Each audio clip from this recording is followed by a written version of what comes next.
Allow the children it's okay. Off your mind, it's okay. Off your mind, Chai! Now wow, people wey suppose talk truth to power don't off mic. And if we talk, now 500,000 they go sama us, call them hate speech. But fear not, Maiyegun don't come. Him go torchlight every corner, nooks and cranny of all these bad people where they spoil our country.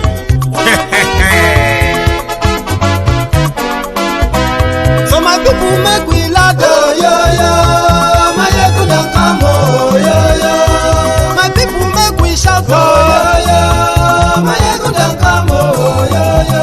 Maiyegun don't come, man of the masses, oh yo yo. Maiyegun don't come, oh yo yo.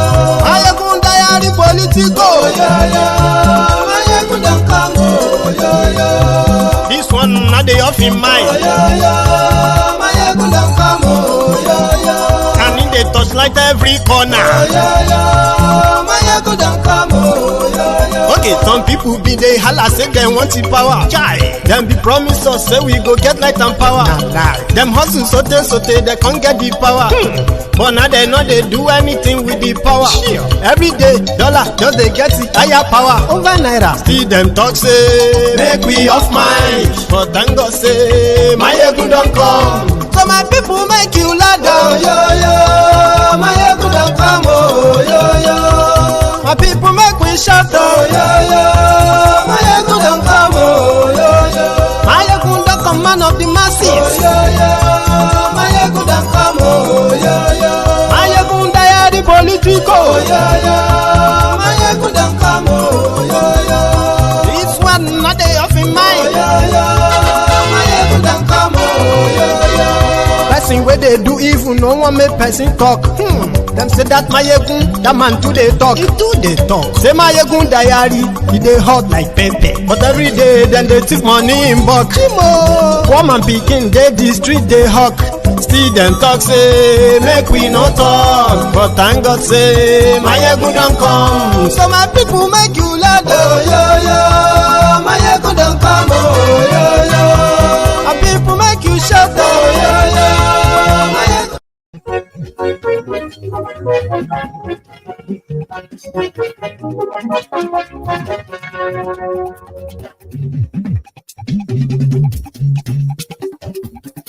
Hello there.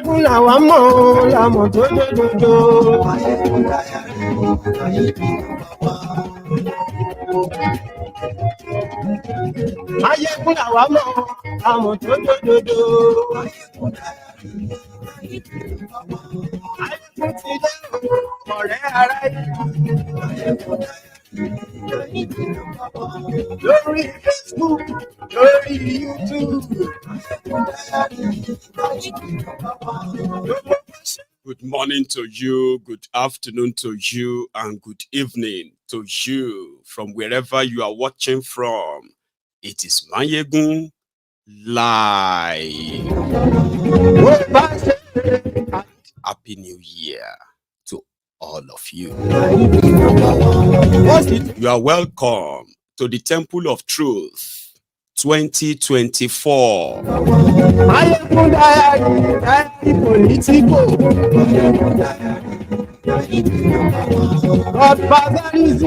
Thank you very much for joining me in the first broadcasts.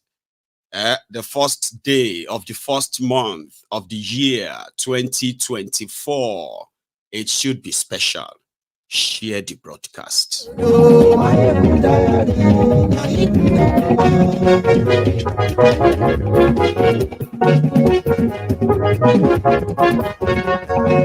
Year to all of you. To all of us who make up. Those of us who survived 2023. If you are watching me live right now, that means you survived 2023 of Bukwari and Tinubu. So, congratulations. Happy New Year.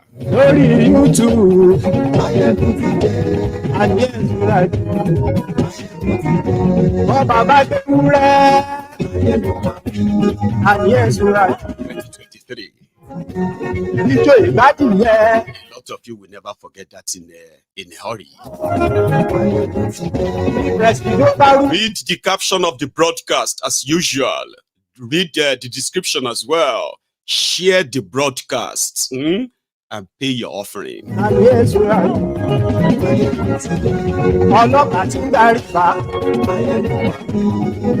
Tinubu gave a New Year broadcast, I'm sorry.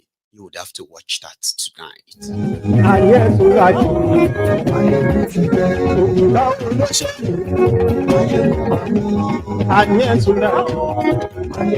the new brethren who joined the temple,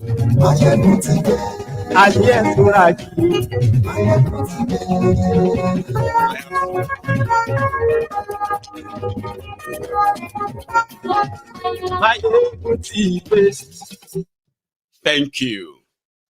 So, good morning to you once again. Good afternoon to you and good evening to you from wherever you are joining us from. Happy New Year to all of us. I don't think there is still any of us in 2023 as we speak. I think everyone is now in 2024. So the brethren who just joined this platform maybe few days ago or few weeks ago, listen, this is the platform that will tell you the truth about what is going on in Nigeria. Now, what you make of that truth or that information is completely yours. So the ritual is from the beginning of the broadcast, which is mostly streamed live. So that means we use the first 10-15 minutes to get ourselves into the program by waiting for others who are going to possibly be joining late. So if you are never watching this broadcast live, the ideal thing is when you are watching a replay, just fast forward all those musical parts. It is part of how we start the temple every now and then. So I have seen people who still kind of complain of, like the music is too long. The music itself is part of the message you came here to listen to. Do you understand? If you listen to the music, the Yoruba version or the English version, you can easily, kind of get the message of what you are about to delve into. So we appreciate all our new members. We appreciate all the veterans. We appreciate those who have become, if this happened to be a church, there will be deacons and deaconesses. I mean, there will be high chief and, I call them veterans. The people who have been supporting Maiyegun, you are too many, too numerous to mention. So I appreciate all of the support for 2023.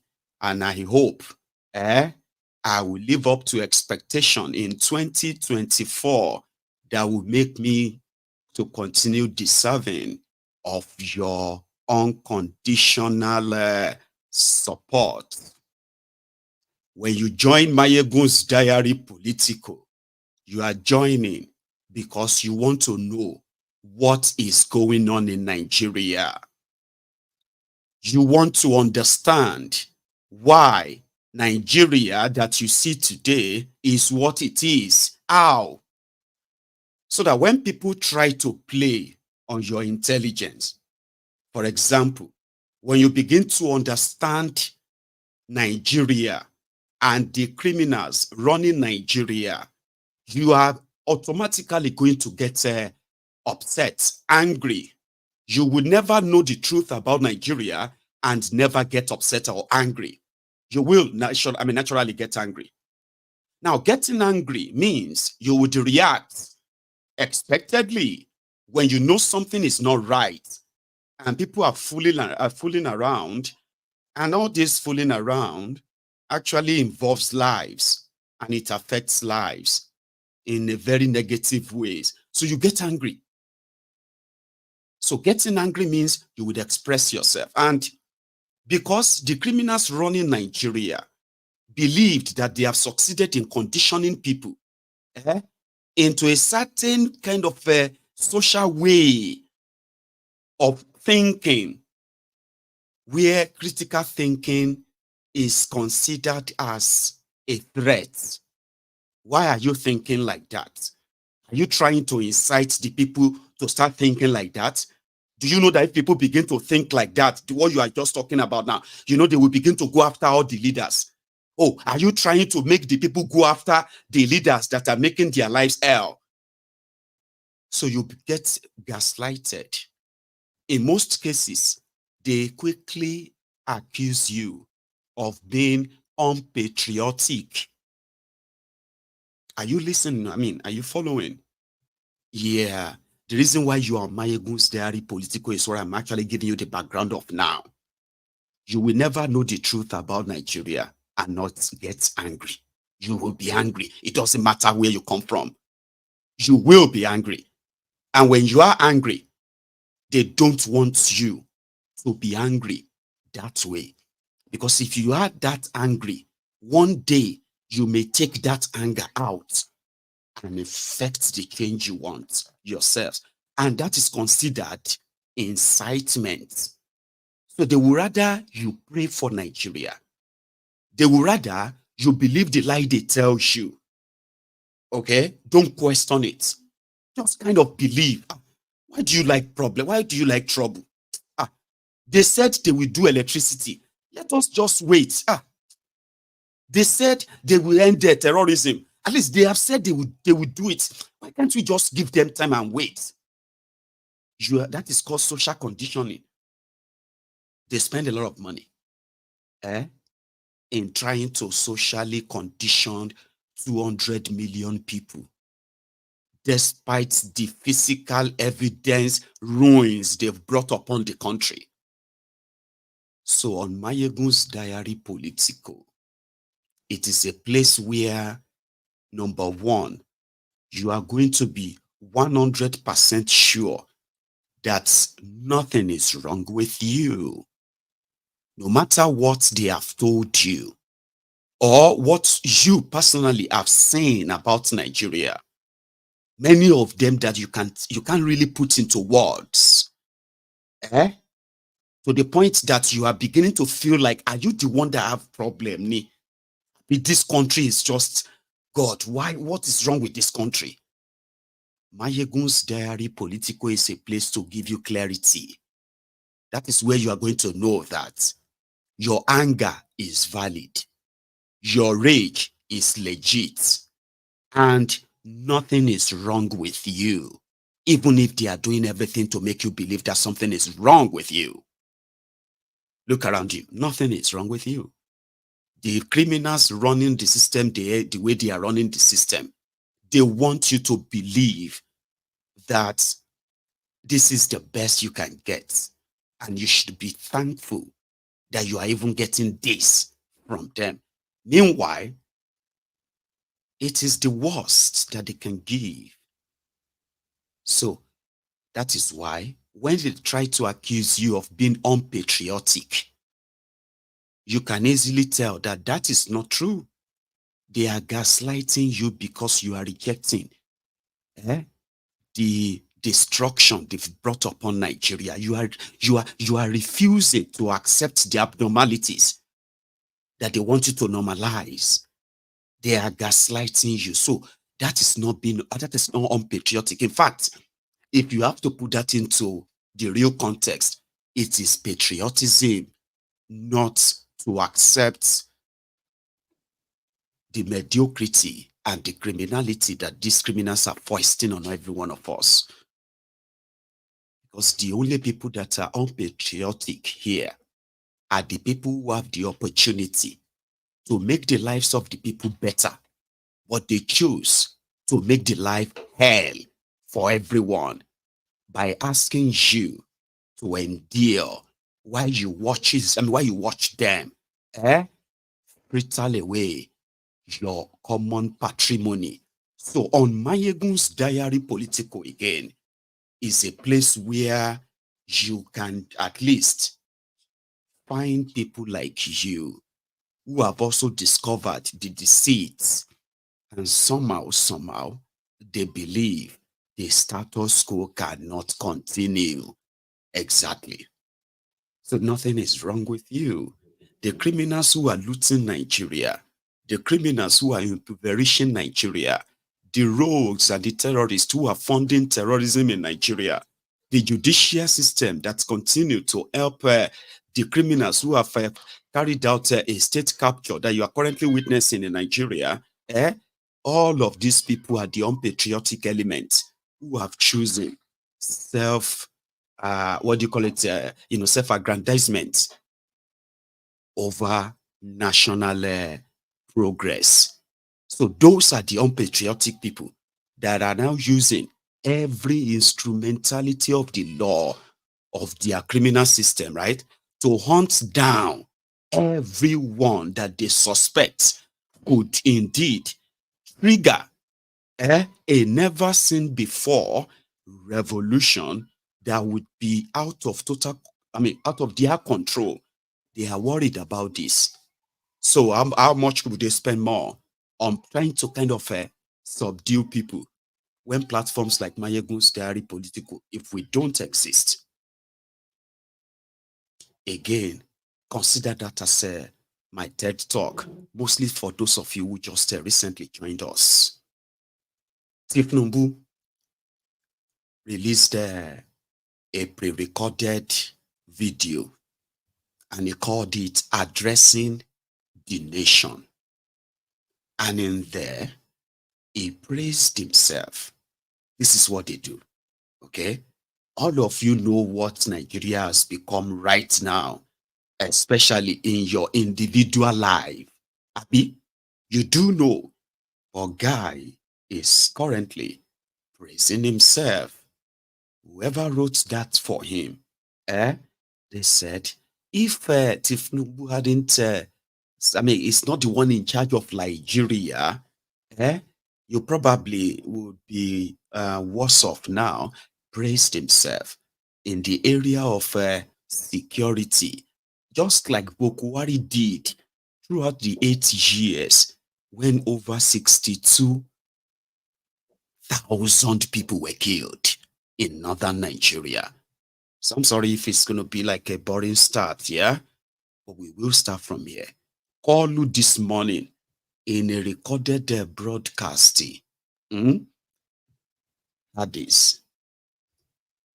To welcome each and every one of you, young and old, to this brand new year 2024. We must lift up our hand to Almighty God in gratitude for His grace and benevolence to our country and our lives in the year 2023 that has just gone by. Though the past year was a very challenging one, it was eventful in so many ways. For our country, it was a transition year that saw a peaceful, orderly, and successful transfer of power from one administration to another, marking the yet another remarkable step in our 24 years of unbroken democracy.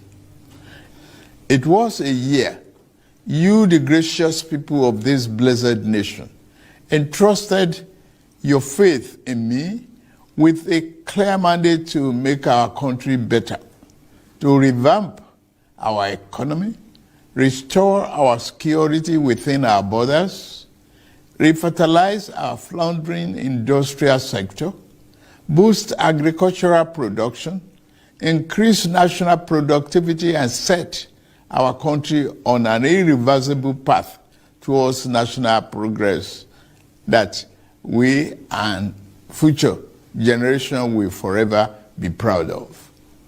The task of building a better nation and making sure we have a Nigerian society that cares for all our citizens is the reason I ran to become your president.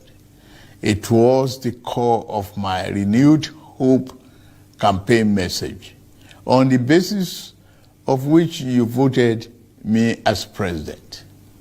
Everything I have done in office every decision I've taken and every trip I've undertaken outside the shores of our land. Since I assumed office on 29th May 2023, have been done in the best interest of our country. Over the past 7 months of our administration, I have taken some difficult and yet necessary decisions to save our country from fiscal catastrophe. One of those decisions was the removal of fuel subsidy, which had become an unsustainable financial burden on our country for more than 4 decades. Another was the removal of the chokehold of few people on our foreign exchange system that benefited only the rich and the most powerful among us.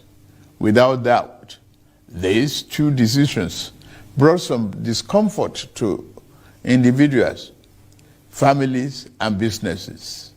I am well aware that for some time now, the conversations and debate have centered on the rising cost of living, high inflation, which is now above 28%, and the unacceptable high underemployment rate. From the boardroom at the broad streets in Lagos to the main streets of Kano and Nembe Creeks in Bayelsa, I hear the groans of Nigerians who work hard every day to provide for themselves and their families. I'm not oblivious of the expressed and sometimes unexpressed frustrations of my fellow citizens. I know for a fact that some of our compatriots are even asking if this is how our administration wants to renew their hope. Dear compatriots, take this from me. The time may be rough and tough. However, our spirit must remain unbowed because tough times never last. We are made for this period, never to flinch, never to falter. The socio-economic challenges of today should energize and rekindle our love and faith in the promise of Nigeria. Our current circumstances should make us resolve to work better for the good of our beloved nation. Our situation should make us resolve that this new year, 2024, each and every one of us will commit to be better citizens. Una the year Ojuwoye Joe Biden, from the boardroom of Bird Street in Lagos to the main street of Kano, I can hear your complaint. Una the year am. Yeah, kind of. I just felt like when you look at the American president and the way they kind of talk, you just be like, no matter how old they are, they just kind of have this way of, looking at the teleprompter and you just going to say something because they have good speech writers, They fascialized the Saleko Barack Obama. So now them, they put all those words together, So again, this was called Luce's speech. And remember, he's reading it, and that's why he's reading it very fast enough, okay? But I wanted to kind of keep picking up what he had to say. Is make the best decision for you, okay? Go on. Places of work and on the roads. Having laid the groundwork of our economic recovery plans within the last 7 months of year 2023, we are now poised to accelerate the pace of our service delivery across the sectors. Just this past December, during COP28 in Dubai, the German Chancellor, Olaf Scholz, and I agreed and committed to a new deal to speed up the delivery of Siemens energy power project that will ultimately deliver reliable supply of electricity to our homes and businesses under the Presidential Power Initiative, which began in 2018. Other power installation projects to strengthen the reliability of our transmission lines and optimize the integrity of our national grid are ongoing across the country. My administration recognizes that no meaningful economic transformation can happen without steady electricity supply. In year 2024, we are moving a step further in our quest to restart local refinery of petroleum products with Port Harcourt Refinery and the Dangote Refinery, which shall fully come on stream. To ensure constant food supply, security, and affordability, we will step up our plan to cultivate 500,000 hectares of farmland across the country to grow maize, rice, wheat, millet, and other staple crops. We launched the dry season farming with 120,000 of land in Jigawa State last November under our National Wheat Development Program. And this new year, we will race against time to ensure all the fiscal and tax policies reforms we need to put in place are codified and simplified to ensure the business environment does not destroy value. On every foreign trip I have embarked on, my message to investors and other business people has been the same. Nigeria is ready and open for business. I will fight every obstacle that impedes business competitiveness in Nigeria, and I will not hesitate to remove any clog hindering our path to making Nigeria a destination of choice for local and foreign investments.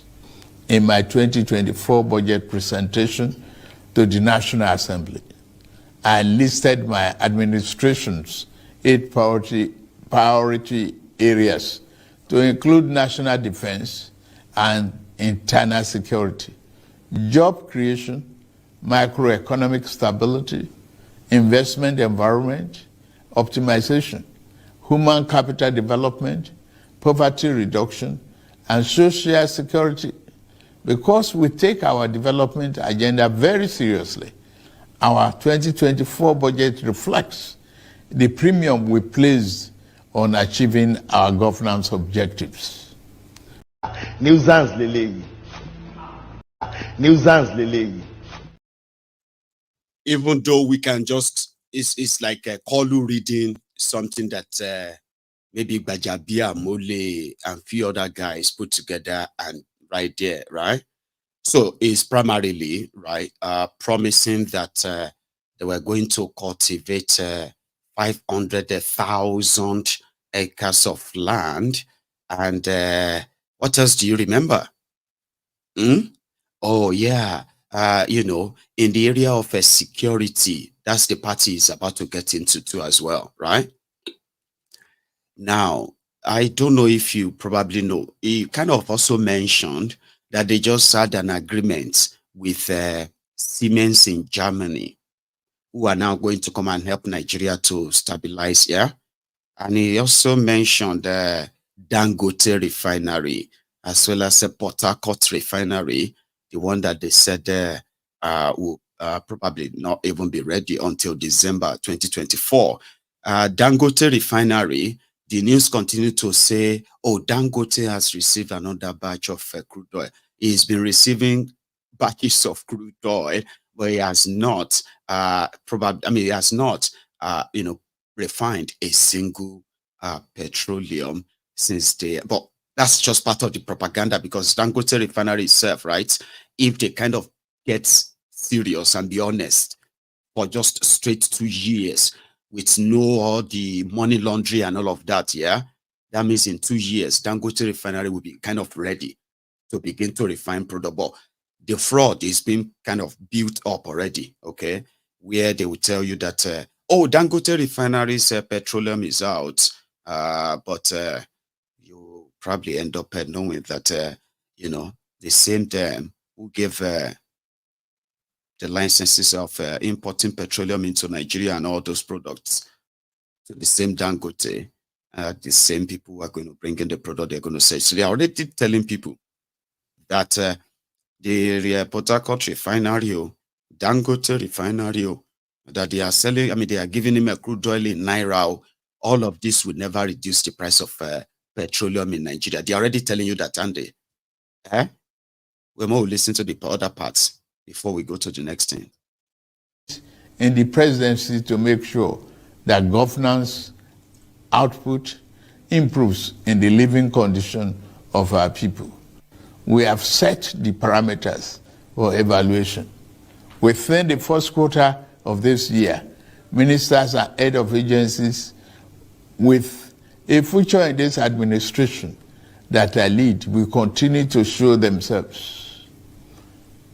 Fellow Nigerians, my major ambition in government as a senator in the aborted Third Republic, as governor of Lagos State for 8 years, and now as the president of this blessed country, is to build a fair and equitable society and close the widening inequality gap, while I believe the rich should enjoy their legitimately earned wealth.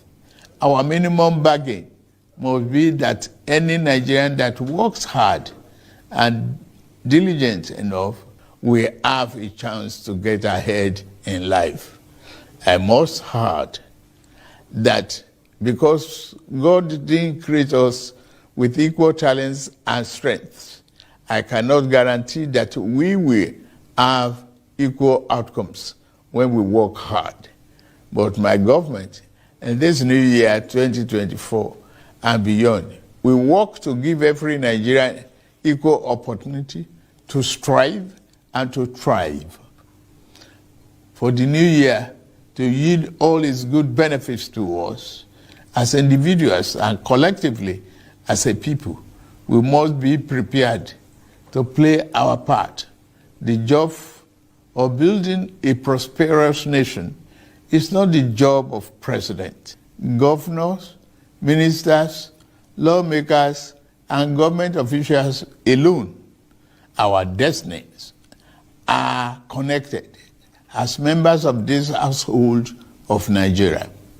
Our language, creed, ethnicity, and religious belief, even when they are not same, should never make us work at cross purposes. In this new year, let us resolve that as joint heir to the Nigerian Commonwealth, we will work for the peace, progress, and stability of our country. I extend this call to my political opponents in the last election. Election is over. It is time for all of us to work together for the sake of our country. We must let the light each of us carries, men and women, young and old, shine bright and brighter to illuminate our path to a glorious dawn. We will work with you to build a Nigeria that is not corrupt. I bring you a message of hope.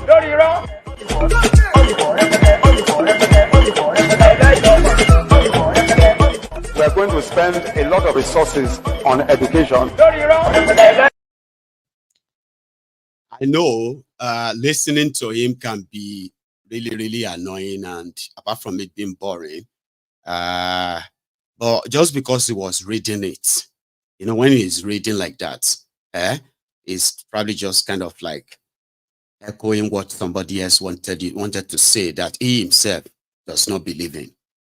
Okay, ladies and gentlemen, when you now think, he mentioned electricity, even though he didn't mention your student loan, because there's not going to be any loan for you.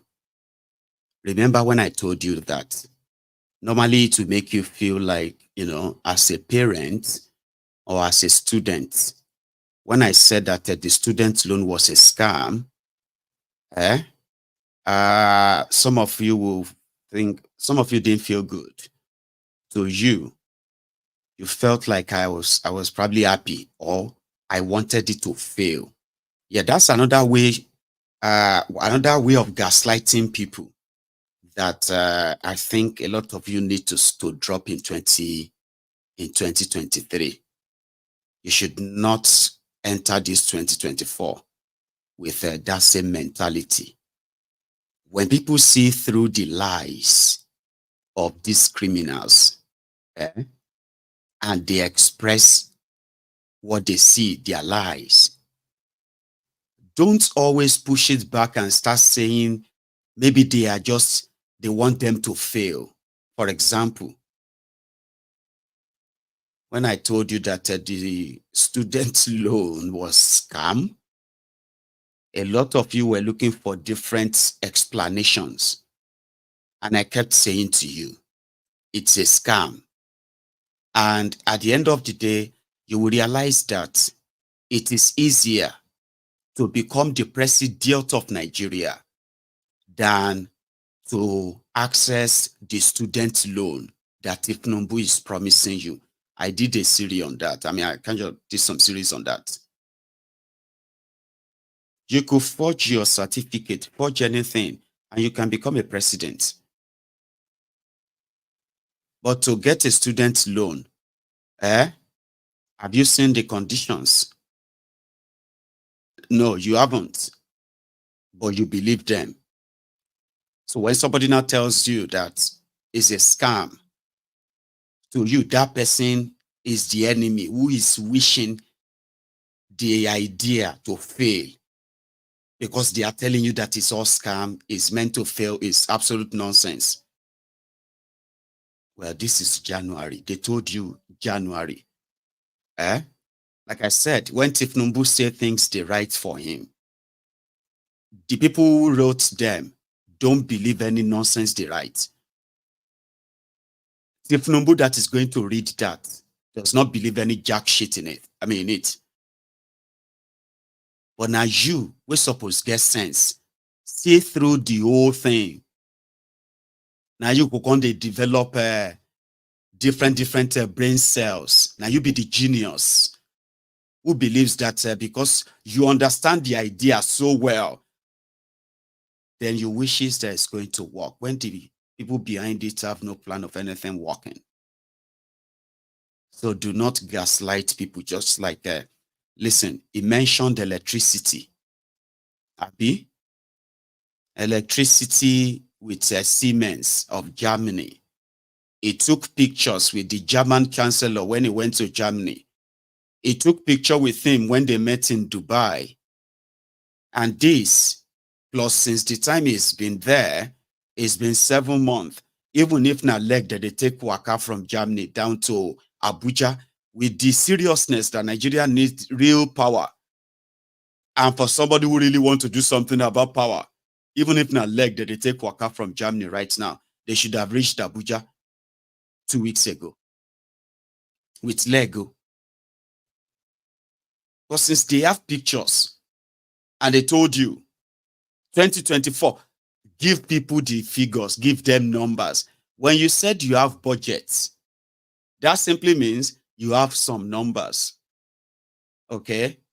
Like when he said they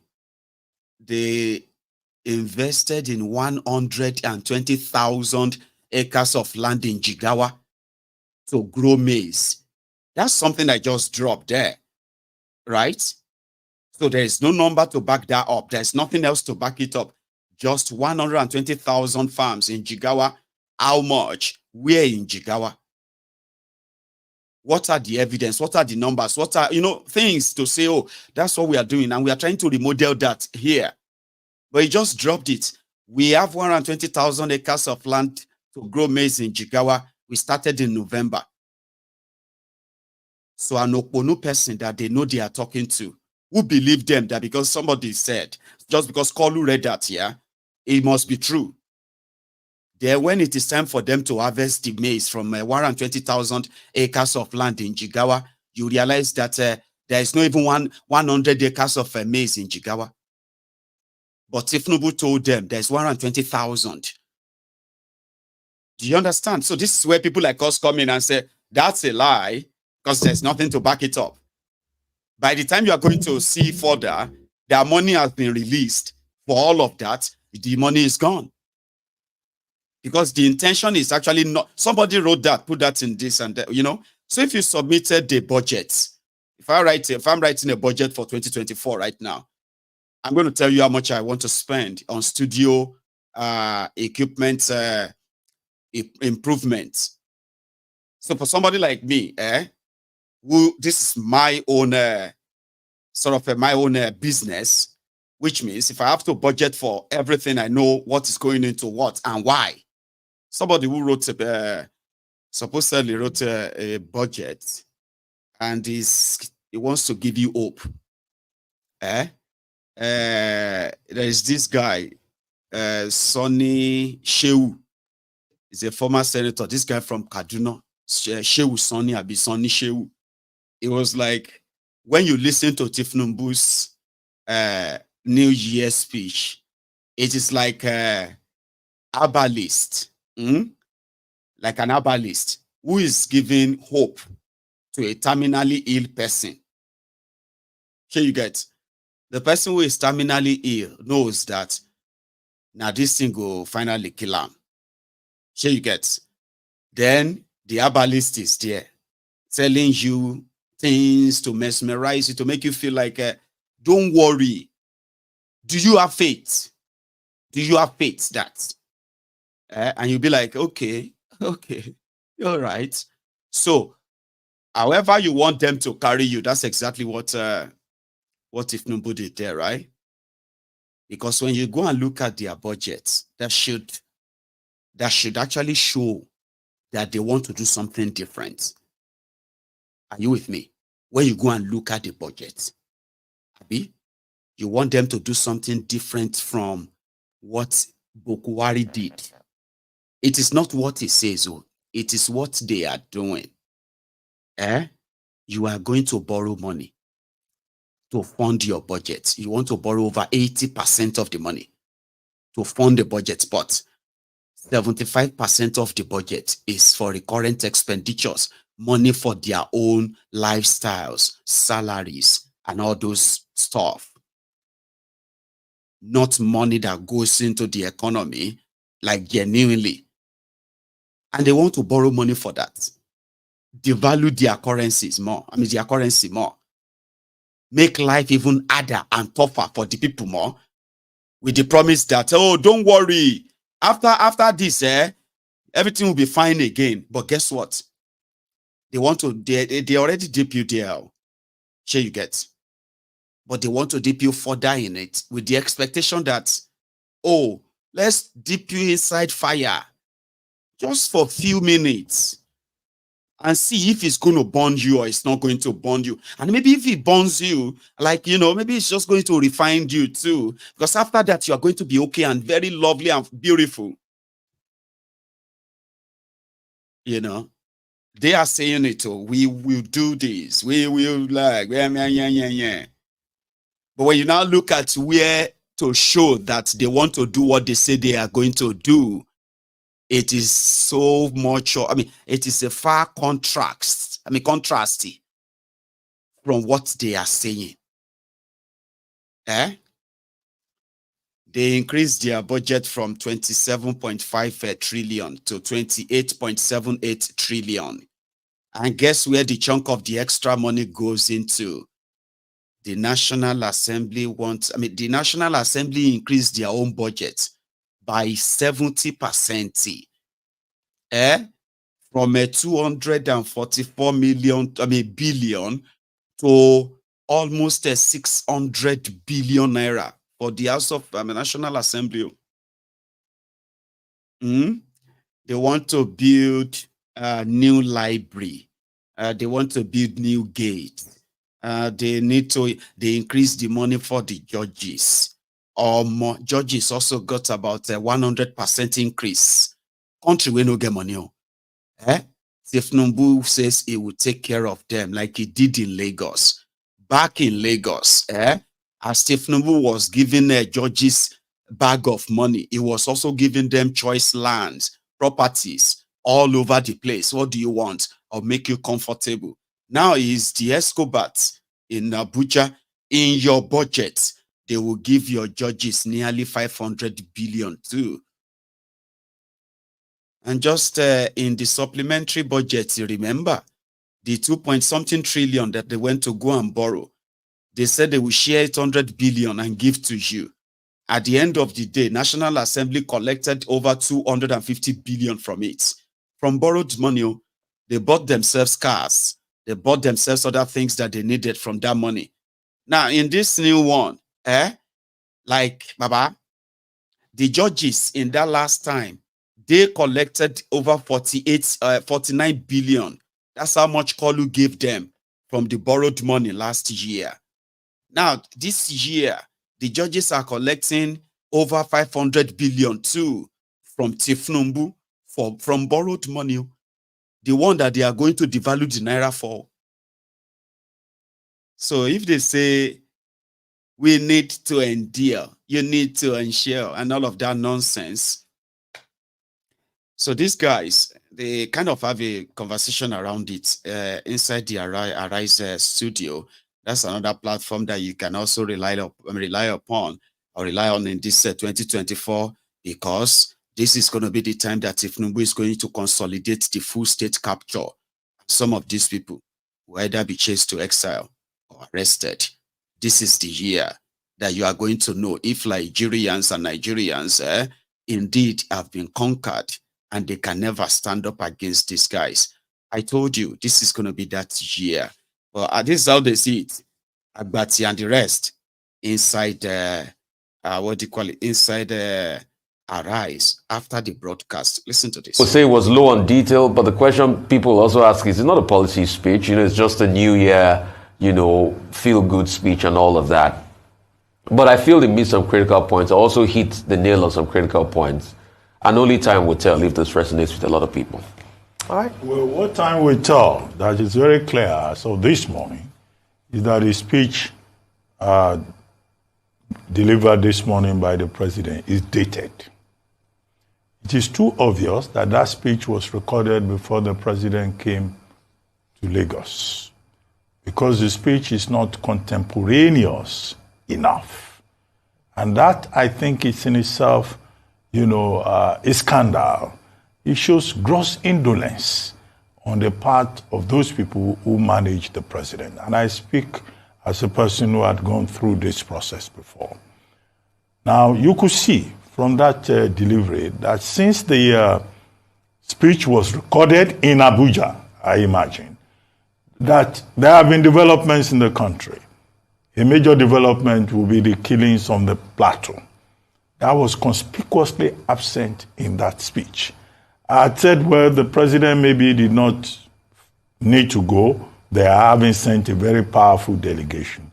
But to they speak to Nigerians on New Year Day and not reflect his awareness and understanding of the killings on the plateau, and considering the fact that only yesterday, 5 more persons were murdered in Boko's local government area, just shows and confirms how dated that speech is.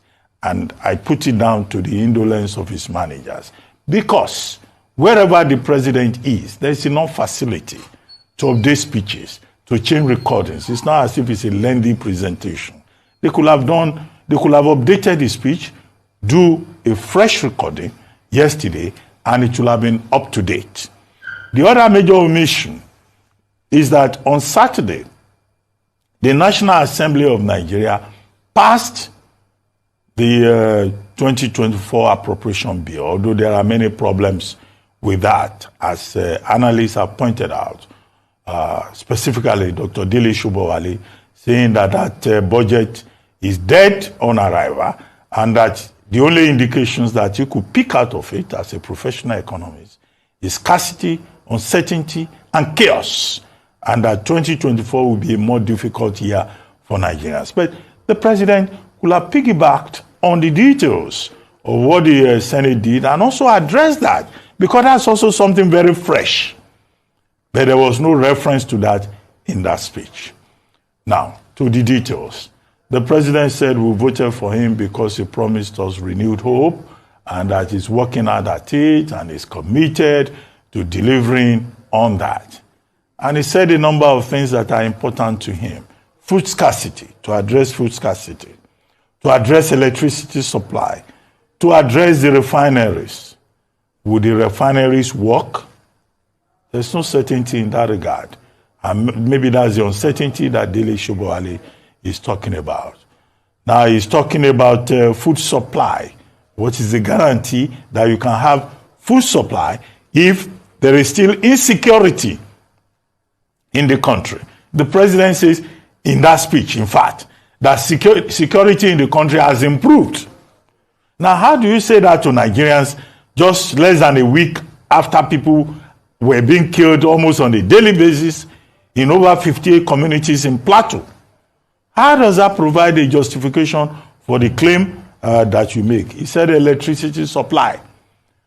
At a time when power generation, power supply, power distribution in Nigeria is in the dark alley of 4,000 megawatts for over 200 million people. So how is that improvement in power supply? The president also talked about his commitment to attracting foreign investment, FDI, at a time within the same week that the National Bureau of Statistics announced to us that capital importation to the country has fallen, and that 27 states of the Federation attracted zero importation of capital. And at a time where we've been told that companies are leaving Nigeria, P&G has left, Jumia may follow, ShopRite is following, other companies like that are leaving Nigeria in droves. Is this contradiction not clear to the president and the drafters of his message? A town hall different from Blue, Bulaba. Blue, Bulaba. I told you, like, he didn't believe what he read. You, who is trying to make sense out of it, now you get problem. You see, when somebody says, but let us advise them instead of criticizing them all the time.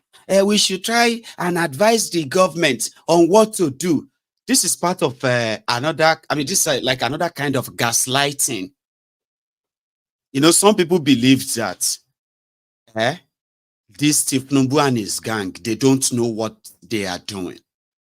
So they need their, they need the advice of somebody like Maiyegun to now tell them why it is important to invest in real infrastructure, not buying yourself some luxury. So when people tell you, let us try and advise them. In 2023, I remember telling your brethren that people who try to want to be politically correct, who are trying to kind of shut you up from talking, they will tell you that instead of, you should advise them or you should pray for them. I remember telling all of us that when people like that come, when you come across people like that, curse them in your own language. Because the intention is they know that these criminals don't need your advice. They don't need my advice. They know exactly what they are doing. So for those who kind of listen to them and believe in them, expecting all of us to be like them in 2024, I have been told, they said the slogan for 2024 is no grief for anybody. We won't try turn you to mumu to start believing in one Nigeria.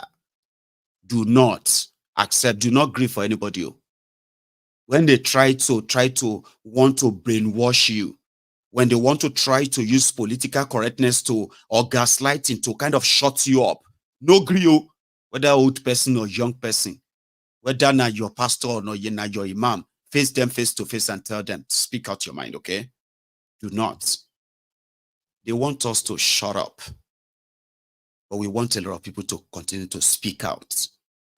Like I said, you are looking for the platform that will make you understand why you are angry with Nigeria, where or what is the reason for your anger, like why, and what do you want to do about it. This is the platform for it. So it simply means that your anger is valid. Your rejection of the frauduria is legit. The criminals who wants to condition you into what you don't want to be, they are not giving up. You must not give up. You must not play soft or buff anybody in 2024. Do you understand? Do not grieve for anybody in 2024. Well, let's go a bit further. He's still talking. Here. They go there to pray to God, to seek the face of God. I mean, I've been part of a presidential convoys at home and abroad when I served in government. The convoy that I saw on that Friday just to go to mosque, I think that was unprecedented. And Lagos being the major political base of the president, you ask the question, what is he afraid of? So when it comes to us on New Year Day, and it says we the people must make sacrifice because the country belongs to all of us, well, our leaders showing that this country belongs to all of us, and they themselves are ready to make the necessary sacrifice. The other point that I find disturbing in the president's New Year message, and I hope they won't do it again, by paying attention to necessary details, is that it is full of, again, promises. 7 months after, it is promises. We will step up our plan. We will do this. We hope to do this. We hope to do that. I thought that the standard practice is the imitative declaration of achievements within 100 days. In that whole speech on New Year Day, 7 months after, I think it's quite disturbing that the president could not point to concrete achievements of what his administration has been able to do. The only thing he pointed out, he said neither here nor there. He said we had a successful transition in 2023. Well, he can say that because he's the main beneficiary. I don't think that those who lost out in that process would be saying the same thing. And he says he will fight every obstacle in the way of business commitment. Okay, which obstacles is he going to fight, really? Is it the foreign exchange crisis?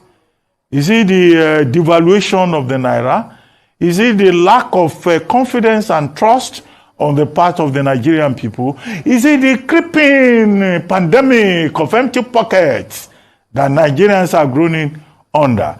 The fact that they couldn't even have access ahead of the festive period to their money trapped in the banks. With banks in Nigeria now, I've never heard it, that banks will say they don't have money. But in Nigeria, this is the reality. Even the banks don't have money. Even the money that many people are in the bank because many people are dying. Everything are doing. Mo sọ pressure ti wà bá sọ Yorùbá gbogbo nǹkan ṣẹlẹ̀ ń lu yìí pressure ti wà èyí mo kò ṣe sọ sẹ́yìn ìlú lé fún wa lówó wa ànáwó wá sọ wá di lazy youth náà sọ wá di lazy youth òun ni mo wà ní táìmù yìí tí mi ò lè lọ bí iṣẹ́ kò sówó. 2022, 2023, wild. 7 months, ladies and gentlemen. Nigeria has attracted 0 foreign direct investment. Can you even believe that? Can you believe that? 7 months. 0.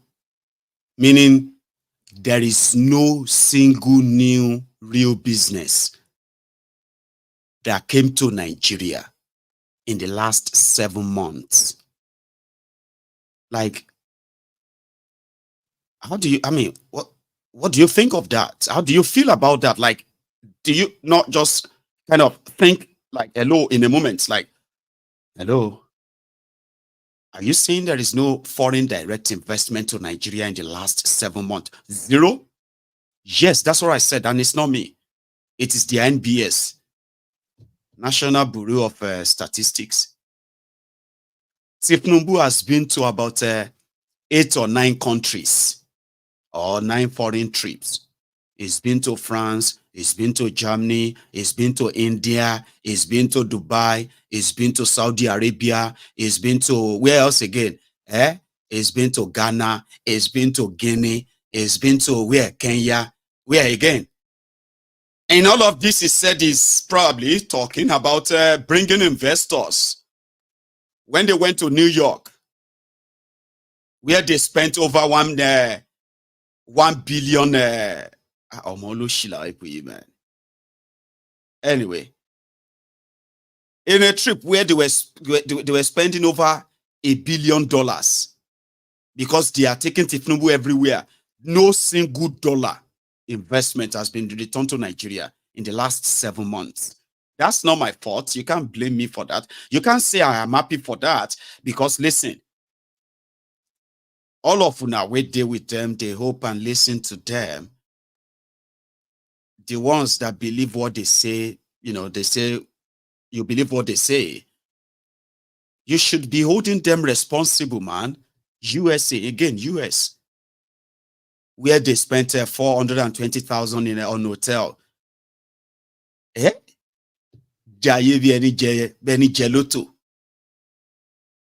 And the National Assembly of Padders, they padded the whole thing again. Money they want to borrow. Boko Haram, can you even believe that too? Boko Haram, they are not just kidnapping and killing people. They were bombing infrastructures. They went to Shiroro in Niger State. They went to Shiroro and they bombed the power line that is bringing power from Kainji, Abina Shiroro.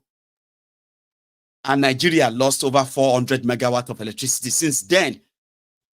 Bokolu is telling people that he's working with Siemens and they are waiting for him. So the National Assembly of Padders, who don't give a damn, just get the money. You are hearing that Emefiole printed 27.4 trillion naira for ways and means, and he gave it to Bukuari and the 36 state governors, senators. They shared the money. Nobody can point to what they used the money. 27.8 trillion naira cash that Emefiole printed in 8 years. Nobody can say where is the money or what they used the money for. Now, 2 days before Bukuari handed over power to Tinubu, the National Assembly of Nigeria, where Gbajabia Mole, Gbajabia Moron, was the speaker. Robert Stamplawani was the Senate president. If you remember, 2 days, that was May 27, 2023. They assembled the National Assembly. And we heard, though, that every senator collected over 100 million naira, while their House of Representative counterparts collected 75 million naira cash provided by the Emefiole Central Bank. Part of printed money, possibly. I know some of you are like, when was that? Don't they give me that? You want to say you don't forget? Have you forgot that the National Assembly, they have to pass a law that says Emefiole committed no crime. Bukuari did not commit any crime for going ahead to print so much money without the approval of the National Assembly. So you want to tell me you have forgotten that? And you have forgotten the drama where Gbajabia Mole was running away from his fellow members because they said they should give them $15 million.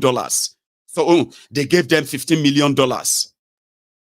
And $15 million, it was the way they were supposed to share the money. Gbajabia Mole shared about $7 million from the money to the House of Representative members. and he ran away with the rest of the money. You don't forget that. You see? Do you see now? Some of you are sitting down there and be like, no, I didn't remember that too. They collected money to say Emefiole, they printed 27.8 trillion naira cash without the approval of the National Assembly. Bokwari and Emefiole, National Assembly passed the law. They said they did not commit any crime. In fact, they received approval for all the printing money. That's why locking Emefiole up means that all the 360 House of Representative members in 2013, right? 2023, all of the 109 senators, all of them will be arrested. They will be arrested and they will be jailed for collaborating with Emefiole, Bokwari, in fleecing Nigerians 27.8 trillion naira money printed by Emefiole. It's a crime, but National Assembly already endorsed it, they passed it. In the case, if they take Emefiole to court about this money, they know that's why they won't take him to court per se. And they are not after those who are behind that money. 27.8 trillion naira printed, and nobody knows where the money is. Now, guess what? That has led Nigeria to this hyperinflation, the further destruction of the Nigerian naira. But what is Tinubu doing? Now, you are facing hardship. You are facing all the hardship of, the cost of living, like he mentioned, though. Now, to you, maybe they are doing something that, okay, it's just for the meantime. Here you get, for the meantime. No, they said it's for the meantime. By the time everything they are working on comes to life, all this hardship, it will reduce and it will go away. You are believing that, Abi, but guess what they are doing? It took Bokwari 8 years to print 27.8 trillion naira. And guess what? It took him 3.5 years to print up to 7 trillion naira. Do you know how much Tinubu is currently asking the Central Bank of Nigeria to print for him so that they can fund the 2024 budget? Apart from borrowing, they said revenue. Revenue is to be like the taxes they generate from you in 2024, okay? But now, because they know that a lot of Nigerians are poorer, they are never going to generate real money. So they decided to go. First tranche of Tinubu's money that Tinubu will ask for, 7.3 trillion naira cash, is what Tinubu asked Central Bank to print for him now. And guess what? It's not going to be presented as ways and means. The National Assembly of Akpabiole, Atabasi, the two of them have agreed to give him the waiver and say, yes, by law, Tinubu can print money. So he has gotten that approval now. Central Bank of Nigeria will print 7.3 trillion. This is not money generated from anywhere, just paper printed. And they are going to report it as revenue. Yeah, it's going to be for 2024. They will add it and say, 2024, we generated revenue of 18 trillion. Guess what? They probably will print the entire 18 trillion naira. The same thing that brought Nigeria to where you are now. That some of you are waiting, that you need to sacrifice. You are sacrificing. Abi? Wait. Before we go into that, because they have now signed that budget. No question asked. They have signed it. Tinubu has signed it. And a lot of you are waiting for what? Nigeria to change and things to begin to get better. Oh my shit. I won't go back to that Arise studio. This lady. New Year's speech by Mr. President, unfortunately, was quite lightweight. And the reason I've said that this morning is because the mandate on which the president ran and which he's continued as a mantra in his administration is that of renewed hope. And more than ever in Nigeria currently, the people need hope. In fact, one of the reasons why people still wake up and move around is because there's a glimmer of hope that things will be better, and the trust is on the leaders to ensure that things actually are better.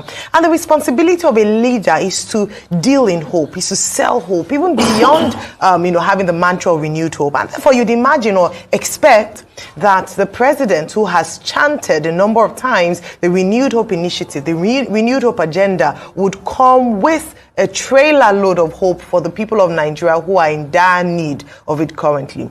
Unfortunately, the about 13 minutes you watched a few minutes ago didn't quite project that hope for Nigerians. In fact, a number of people would have expected, and maybe I would center on that, what would have liked to hear this morning on New Year's Day. Nigerians are feeling despondent. The president himself acknowledged that inflation is at over 28% currently in the country. There's the removal of fuel subsidy has put on a tough hardship on the people in the last few months. It is his first time to address the nation, the beginning of the year when people have left the old and there's renewed sense of, okay, this is a new year, it's time to get things right, perhaps things will be better. And so we expected to see that or hear that a bit more in his speech. The only thing he did in that speech was, yes, acknowledge the fact that people had faced hardship. He had to make necessary decisions, policy changes that he acknowledged had affected Nigerians. But what we wanted to hear from our president was what was going to be good for Nigerians in the year 2024.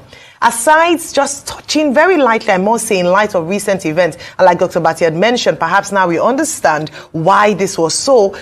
On security matters, which is the first on his 8-point agenda, even the previous president, as criticized as he was with his reaction or perhaps disposition to addressing very difficult times in the nation, acknowledged at different times during his New Year speeches or about the deaths of those or people we had lost the previous year, and acknowledgements of people who didn't make it to the new year. And following the loss of lives in the last few months, one would have thought the president would have, in showing empathy, in showing leadership, have started on that note to acknowledge the fact that things, when it comes to security, while still a work in progress, would acknowledge the sacrifices of people who had to pay the ultimate price. And I think it was also an opportunity to speak to the military as well, because the more you look, the less you see. The more you look, the less you see. Because Tinubu, who is selling hope, a snake venom merchant. Tinubu, Mr. Hope Seller, in Plateau State, where people expected that at least this one is different from Bokwari, the one that is completely insensitive and all that, but there is no difference. So the insecurity in the middle belt part of Nigeria is none of Tinubu's business. Okay? Even when they try to put up different shows, we have sent the chief of so and so, we have sent the delegate, the powerful delegate, this or that, all that nonsense. The bottom line is this: there is no intention, okay, to end the terrorism. So everything else you see is just like the normal photo op. So if you have to tell Tinubu to go to that region and empathize with them and give them like proper share, you get just like that of Bokwari too. It won't, because it doesn't get nobody, it doesn't give a damn. And when you see people who don't give a damn about what happened to you, asking you to sacrifice, what they're asking is that they just die. Just die, Jerry, stop complaining. You need to sacrifice. What else would you need to sacrifice to show to them that you are a patriotic Nigerian? Just die. That's what they mean. Now, let me take you straight inside the Old Rock Villa. The Old Rock Villa, where they were signing the future and destiny of so many of you away. Look at it. It's not me in Jesus' name. It's not my destiny. I know. It won't be. It's all right. It won't be. When you learn to take your destiny into your own hands. All right? But you know something? What they are doing is, what they did inside that place that you're about to watch now, it will affect everyone. And this is day one. Look at it. Signing your padded 2024 budget. That's it. Every one of them knows what is going to be their own cut from it. Did you see Yayi Adiola? Yayi. That one is with the Finance Senate Committee on Finance. The guy is a multi-billionaire. He has no real job. He's been a politician since 1999. And he holds everything he is today to Tinubu. He is the one they are grooming to take over from a dubious Dapo in 2027.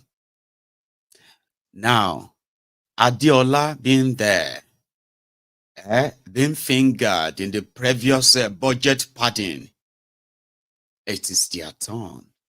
I want look on. Meanwhile, Tinubu this time, I don't think they gave him script here. But the moment you think it's beginning to go off, this is Tinubu now talking about the budget. All right. And I need to warn you. Okay.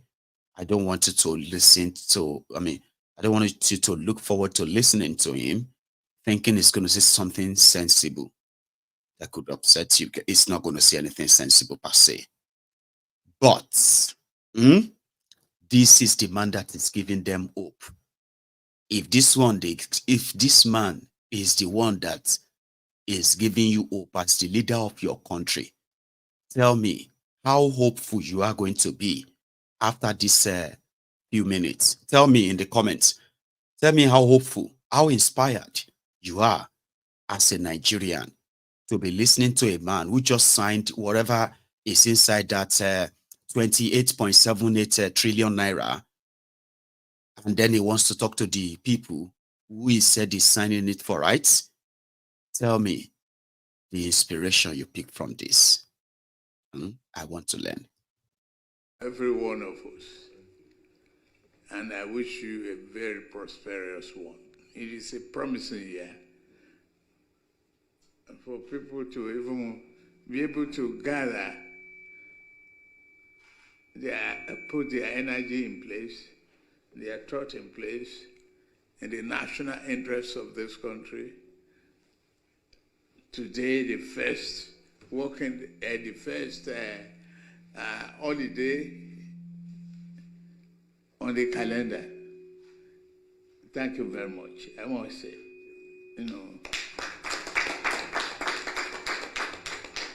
when I presented the budget on the 29th of November 2023, I presented 27.5 and left room. And I called for expeditious, treatment of the budget, the review, the passing, the debate, and all of that. Today we have a budget of 28.7 trillion naira, with an increase of 1.2 trillion naira over the proposal that I submitted. I thank the National Assembly for this prompt review, adjustment, and what they deem necessary. This is an evidence and a great testament to the excellent relationship between the executive and the legislature. We should keep it up. In my address then, I remarked that the budget is a budget of renewed hope. It's anchored on reducing the deficit and increasing capital expenditure, particularly in our priority areas. The approved 2024 budget that we just approved now achieve both objectives.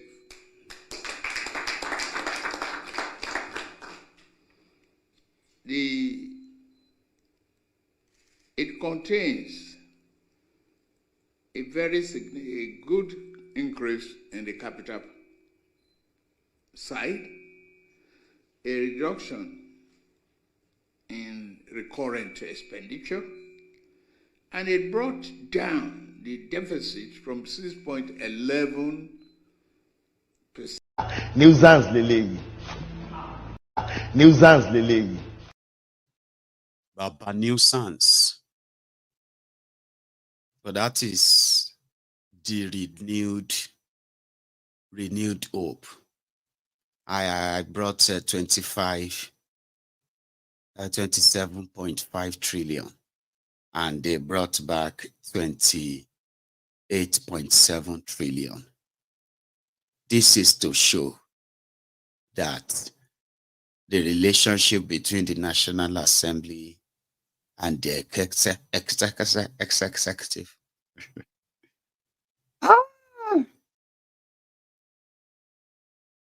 Man, I kind of wish I have the power. I have power, right, to be able to show, the future to people. Like, just close your eyes here, everybody. Let me show you what it's going to be like. So that was called giving his thanks to the hawks, the hyenas, the jackals that are going to feast on Nigerians. Like, man, there is no tomorrow. Could you see there that they are all united in the project? Finish them. Finish them. Poo. Finish them. Finish him. That's exactly what this guy represents. You will see Hausa, Igbo, Yoruba, Fulani, Ijo, Berom, Jukun, Ishekiri, Ibibio, and you will see everybody in there. Now all of them, they feasts. It is just the feasting at a different category up there. The rogues are united. I mean, whatever is going to be the extra share of theirs from that padded budget, there's none of them that's going to reject. You will never hear from anyone, whether it's Hausa or Igbo, Yoruba, or a Christian, Muslim, or Northern or Southern, it doesn't matter. You will never see any of them reject any of those national cake, they call it. It's talking about deficit minus. Come on, man.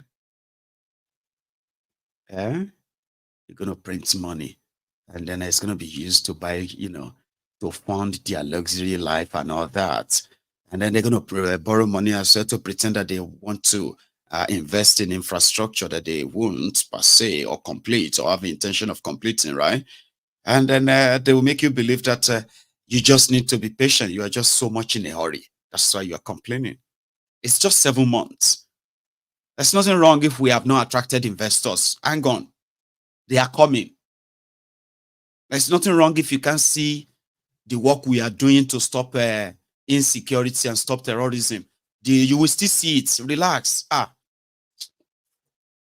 It is true that people are hungry, but you don't understand. There is so much work we are doing behind the scene. Very soon, you are not going to be hungry again. Come on. And that's why they said you can use propaganda to gain power. You are never going to succeed in using propaganda in staying in that power. You would have to do something. In the case of these rogues, they have nothing they want to do. They are picking dates. They are going to lift a certain number of people out of poverty. There is no plan for that. They're going to dip more of you inside that poverty. A lot of you would have to find your way. Let's use the concluding part because the situation now don't enter Z. Pastor Adeboye came out again and he said, things are going to get worse first before they get better. And people are now asking, So things are still going to get worse than this. It's going to get worse. How worse? Very worse. What does that mean? Well, what do you mean, sir? Then it's going to get better. It's going to then get better. It's going to get better. That is from Pastor Adeboye. Bishop Oyedepo, that one didn't tell anybody whether that one just told everybody that you need to be stronger in spirit too in 2024. That one didn't tell people what is really coming. He just told them that you have to make sure that in 2024, you work on your spirituality. If you want to survive what is coming this year, you need to work on your spirituality and be very strong. I don't even know what that means. I don't. I believe those people who are religious, they understand what it means, right? Everybody is now saying that people should dirao, the word dirao, and all of. Anyway, hang on. This is the concluding part, and before we go to another thing. All other detail. We mentioned future. I cannot, however, conclude my remark without going that a budget is only as good as its implementation. We will implement it.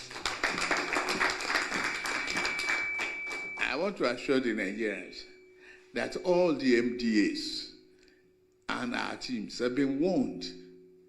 That's why we even take our time to separate economic planning from finance.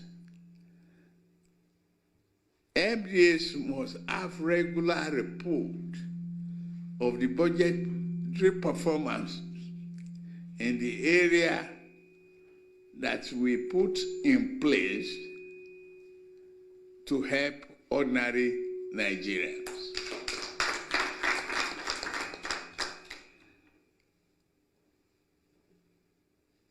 The goal is to promote efficiency, dedication, and accountability.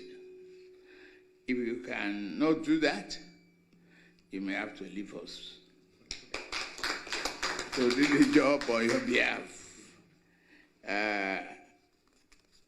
Signing the Appropriation Act today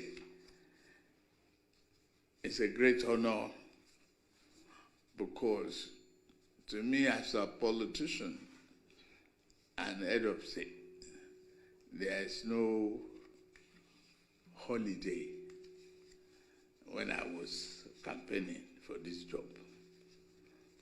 I made a pledge that I will commit myself fully, and I thank the team members, particularly Oyedepo, Politico, Bagotu, the National Assembly leadership, all of you, who I know what today means to everybody. And weeks before today, when I brought the budget, is like, can we meet the 1st of January?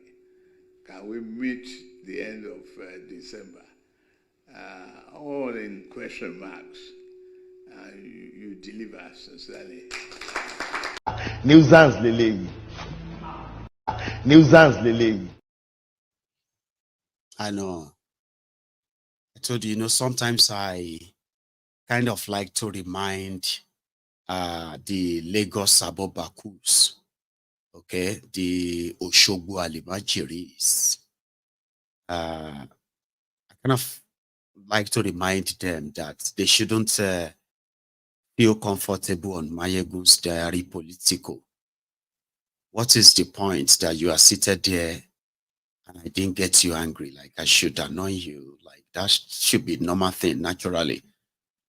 Like, just get you angry there. How can you call somebody old enough to be your father nuisance delay? I mean, I don't, we need to, I have many like you. And that is why we keep that there. To remind all of you how nuisance, how many of you are believing in nuisance? Because to you don't know that nuisance also grow old. Just like the foolish people also grow old. So that somebody is foolish now, when they are younger, then they grow old. they are still foolish. So does that mean that they will stop being foolish? And you then start respecting foolish people because they are older. Criminals also grow old. Somebody who has been a criminal all his life when he was younger. So that he is now a grown old criminal. Does that then mean that we should begin to now respect criminals? Is that what they taught you in your own household? Is that how they conditioned you? We need to respect elderly people. Of course, that's a very good thing. We must respect elderly people who have earned, their life experiences and all of that shows that they are elders or they are like older people. But because foolish person grow old, criminal grow old, you can't talk say that one share what the respect the older people. So when you see criminals, when you see nuisance, right? So if you are a Lagos Abobaku, if you are a bastard or a Baptist idiot, so once in a while, it's always good to make you sad wherever you are watching me. I don't like you, and you don't like me too. Let's be honest. Let us not pretend. This is 2024. Sure you get. Maiyegun, we need to kind of respect Mashikbe Fuenio. Sure you get Bala Bere love and kissy. At least, brethren, since you don't know Maiyegun, have you ever seen I love you too between me and the Buhari idiots? Bat idiots. Bat study. Have you ever seen any love lost between us? Have I ever said I love you to them? Have you ever heard them say I love you too? They don't like me, I don't like them. So when you come on MaiyegunsDiary Politico like that, sometimes I just kind of need to get you angry, like annoy you, right? I know that's the word, annoy you. That Maiyegun, that one is not necessary now. You should not have put that one and say it's a nuisance. This man is an old man. Somebody is angry. Unfortunately, I can only read you and read your anger. There's nothing else you can do. Now you are laughing. You think it's funny? Other people are laughing. You too are laughing. People are laughing because I'm talking about Tinubu and you wearies that spend your time to defend them and continue to sort of either gaslight the people or try to kind of mislead the people to believe there's something better. So I'm talking, I'm talking and you are laughing. Do you think? So like I said, we don't like ourselves. This is 2024. It's never going to change. Do you understand? So let's be very clear. Now that's Kolu dear speaking in tongue. Sometimes he kind of love to add some accents to make it look like, sound like he knows what he's talking about. We're talking about inspiration. Inspiration coming from somebody that says, listen, we are going to do this. And this is how we're going to go about it. And I can assure you that this is what we are doing already. And go and verify that. Then we can begin to now question, oh, that is not enough. Oh, that is too much. Oh, that is, you know what I mean? That is how you trace. That's how you trace progress. That's how you kind of track if something is going to succeed or not. It is not by just saying them and wishing that they happen. Then they are going to build enough time looking for those to abuse or attack or gaslight to cover up their own inadequacies and all that, yeah? Anyway, away from their budget of hopelessness. Here you get. Let's go to the part where everybody is beginning to understand what is coming. It's like preparing for the coming of a storm, where Noah says, everybody get ready, you enter this ship before you kind of perish. You. And everybody is trying to build their own little ark. And at least be counted that they are doing something. As others are making prophecies to say, this is what God told them. Una go suffer, shege bansa go face una. Then later, you go can't get used to it. But you can't feel like say it's getting better because you are going to have to get used to it. Nothing that goes up in Nigeria ever comes down because you cannot be doing the same thing again and again and expect a different result. That will be the symptoms of lunacy. And with what we know your criminal leaders are doing, even worse, we can easily predict what it's going to be like. But Enito maku, that is those that will die, and those that will remain. For those of you that will remain, it's not going to get better. You are just going to find your way around it, get used to it, and sometimes learn how to keep your head above the water. That's what people have been kind of living like. Ask everyone. It's been like they want to strangulate life out of them. Normally, when a new government comes in, you seem to kind of see some level of relief that pretends to be like, oh, everything is going to be all right. Then their policies will begin to take shape and everybody will kind of go back into the fire.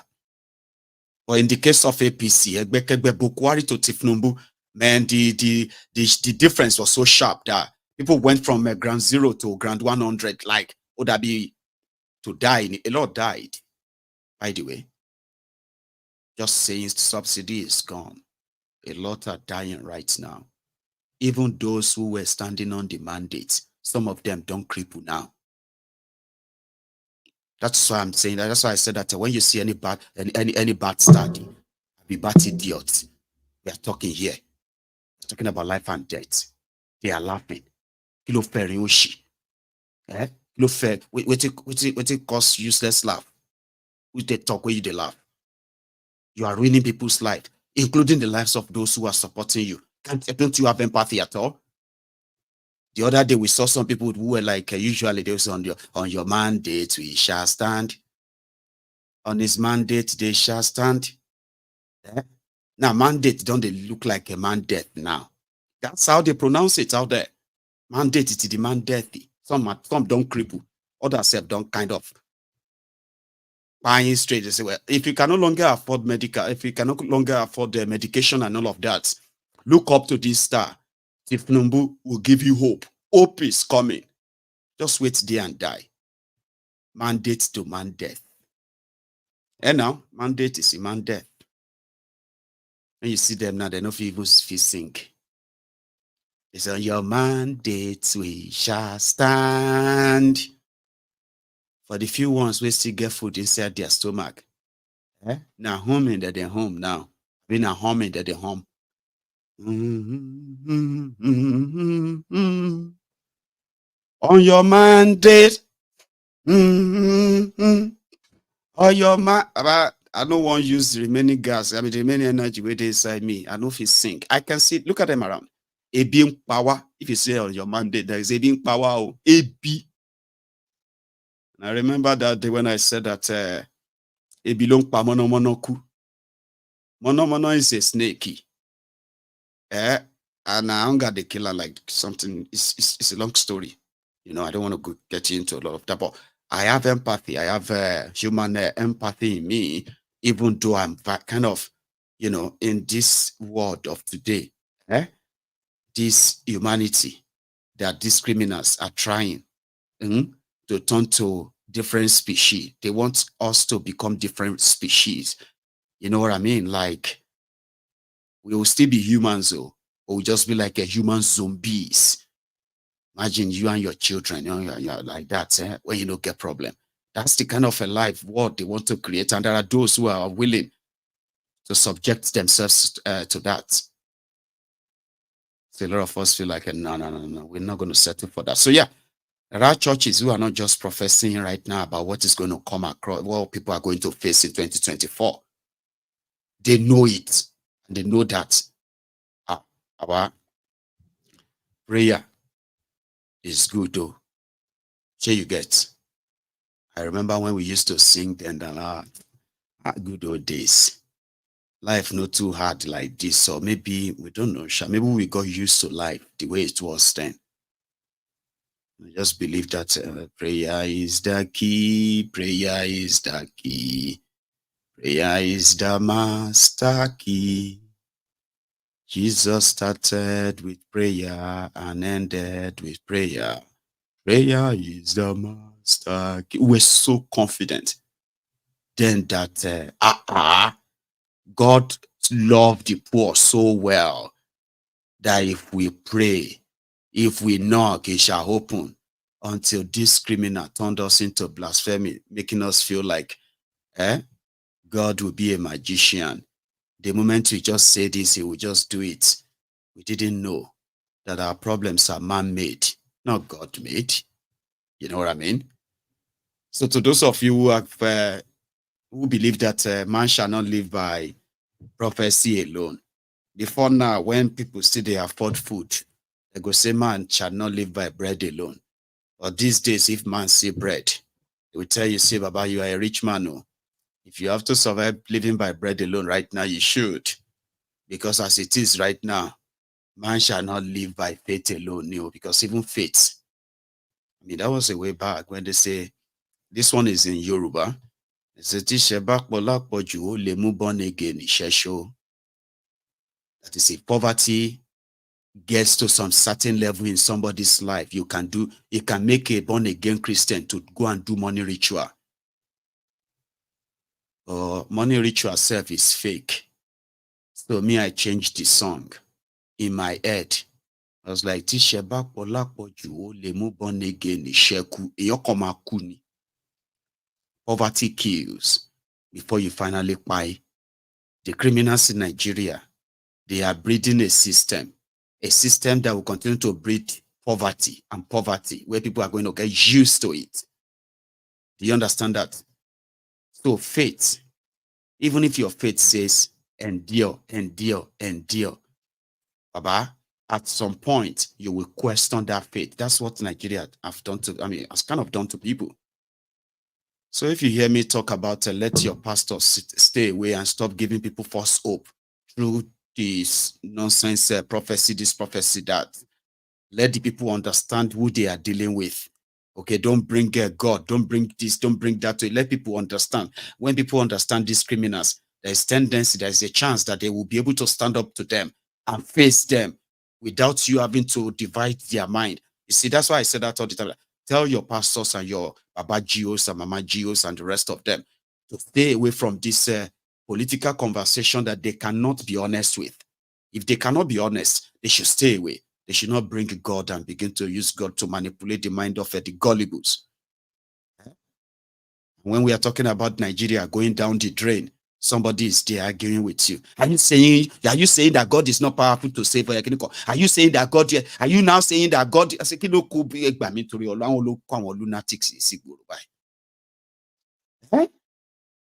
We are discussing something here, something very important, where everybody needs to be very kind of you have to be people who have a critical mind, who can do critical thinking. But you want to argue about God as a typical Nigerian, and who caused all of this? All of these fake pastor opinions. What I'm saying is that, Maiyegun, what I'm trying to say, do you believe that God in Kilo came at Efesu? Also, Israeli ni mini.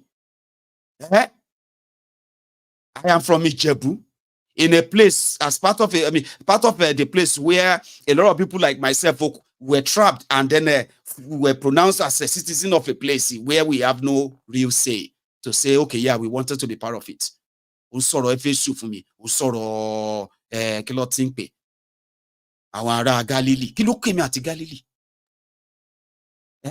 I don't have any problem with Galilee. I do have problem with Kaaba. I do have problem with every of your faith. But when I'm talking about the criminals who are holding the faith, who are holding the destiny of millions of people, including that of mine and my own offspring, then face one. When they use God distract me. When they argue with me about God. What we are saying is that, man should know that in the East, we go fight. This is 2024. We no go agree. We've never agreed anyway. I'm just saying. So that when you see me talking, and I'm trying to say, tell them to stay away. If they say anything anyhow, they go hear anything anyhow. If they cannot say the truth, they shouldn't see anything at all. And somehow, it be like, say, it is working. A lot of them don't say nonsense too much these days. Even Baba Kumuyi, the deeper life man, is now telling all his parishioners, his pastors, everybody, 2024, my heart is dear. So we need to improve on how we kind of taking the poor people to support in 2024 because Ilu ima tough. And I like that. Even if he's not telling them that God has told him or what he saw, but he decided to kind of go in a way that prepare, get ready. That's what he said. By the way, coordinators, group pastors, overseers, region overseers, and state overseers, and national overseers. I want to give the gifts to the poor, to the needy, and to the orphans. I really want to do that. So, in every region and in every state, get together with your betting committee here, and Lagos. Somebody shout Lagos. Let our moderator. Where's our moderator? Moderator, raise up your hand. Where are you? Huh? Praise the Lord. Meet with the vetting committee. And this is me, this is not you. I want real supply. To the poor, to the needy, to the orphans. And so, pastors, group coordinators, find out the people in your group. Those who are really indigent. And submit their name to the rep. And the rep will submit their names to the headquarters. God will provide. He will provide. Jay, help us, help us. There is God, oh. There is God, oh, God, oh, God, oh, God, oh, God, oh, God, oh, God, oh. God should descend, oh, today God will descend here. Nigerian women will not cry in vain. Nigerian women will not cry in vain. This thing will end today. My sisters, if your child lost, will you stay and keep quiet? Will you people stay and keep quiet? The president now is calling you, come, I want to help you. You don't want to appear. Will you agree? No. Now the first lady is calling you, come, I want to help you. Come to find your child, your missing child. Will you keep quiet? No. Child, there is God, oh. There is God, oh. The bloods we are sharing, there is God, oh. There is God, oh. There is God, oh. There is God, oh. There is God, oh. It's okay. It's emotional, isn't it? 2024 is going to be an emotional roller coaster year. And if we can see more of, business, churches, mosques, and the rest of them who would come to the aid of the suffering and smiling Nigerians, the ones that are already on the queue, and those that are going to join them, not by choice, I don't know. So yeah, I like that than prophecies of trying to make people believe that they will not, or let's say they are going to be immune from all of this that is coming upon Nigeria. Nobody is going to be immune from it, not even me, Maiyegun, that you are watching. Now all of us go collect directly and indirectly, even though we go feel them more than one another, but all of us will still collect. as it is. So, with a wiki and is to G SIM card Fubara, right? It seems that in 2024, SIM seems to be celebrating, but it is complicated. I don't want to go into details tonight. I just want to mention it. You see that 4 House of Assembly members loyal to SIM Fubara, and one of them is the speaker. That one has resigned last year. Because yesterday is last year, you know. So yeah, so he resigned. So which means, and he also sort of resigned from the House of Assembly as well. Like, I don't want to be a lawmaker anymore. I'm leaving. So I believe, right? So as it is, with the wiki is back in charge, but Fubara believes the effort to remove him has failed, and his authority remains unchallenged. I don't know what that means, right? But this was him talking to his own friends. Like, well, 2023 or 2024, I have my red pen back. I want to urge every one of us here, don't be frightened. What they want is this red Bible. It's still with me. They have failed.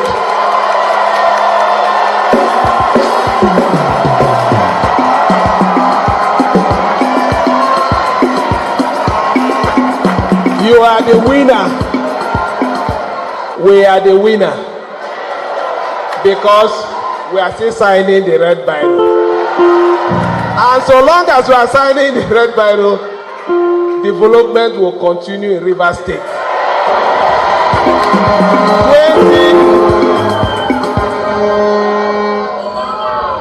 2024, we witness a height, unprecedented height in our state. The only thing we are asking from every one of you is your support, is your prayers. Also believe in every decision that we take. We are not going to throw any of you under the bus. I wasn't the governor when I used to stand for you. So now that I'm the governor, I will stand for you.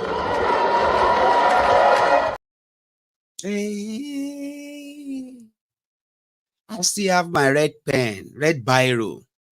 Oh, do you? Yeah, they didn't take it. See, I am still here. And as long as I have my red biro,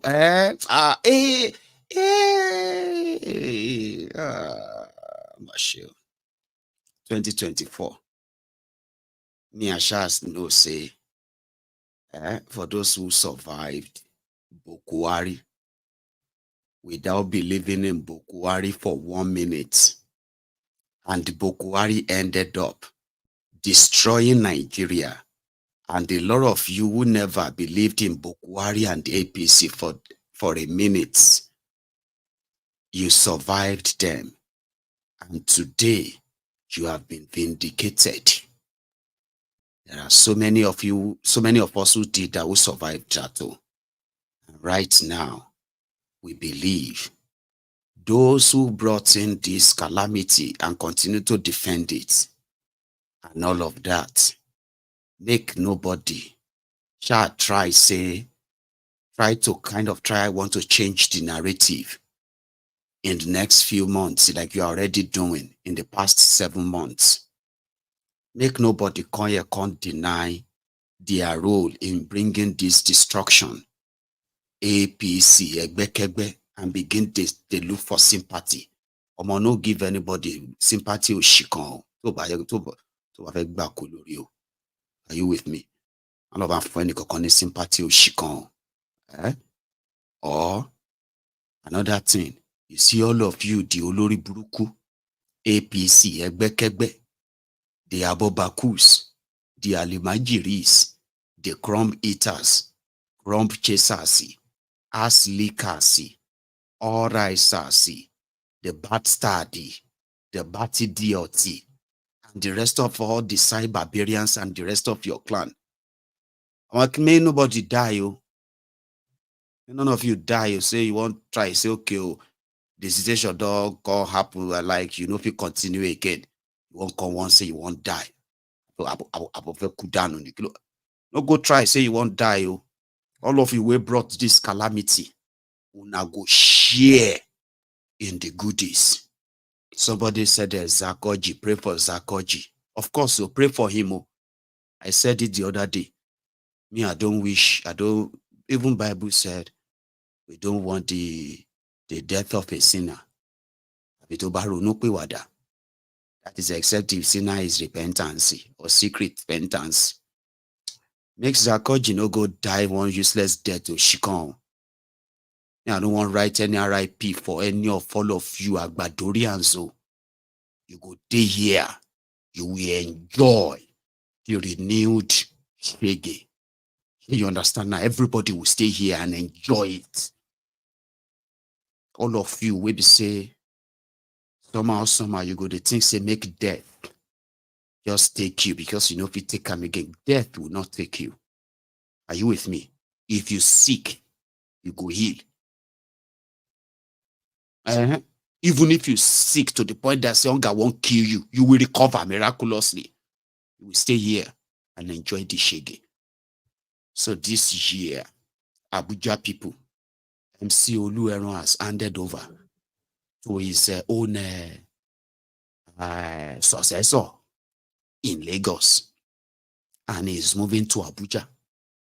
Remember what happened the last time when MC Olueron and his gang, they moved their gangs into Abuja. They chased Barua, the NURTW chairman, chased him away.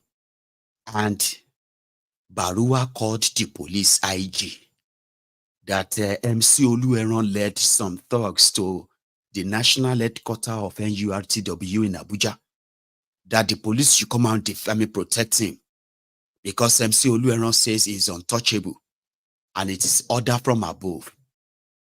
I know say a lot of you, know too date.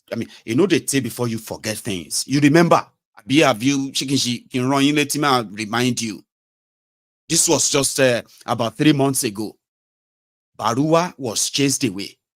Barua called police IG as the chairman of NURTW to go and arrest MC Olueron. That same evening, Barua derived statements inside guard room in Abuja. Barua they attack. Barua police arrest.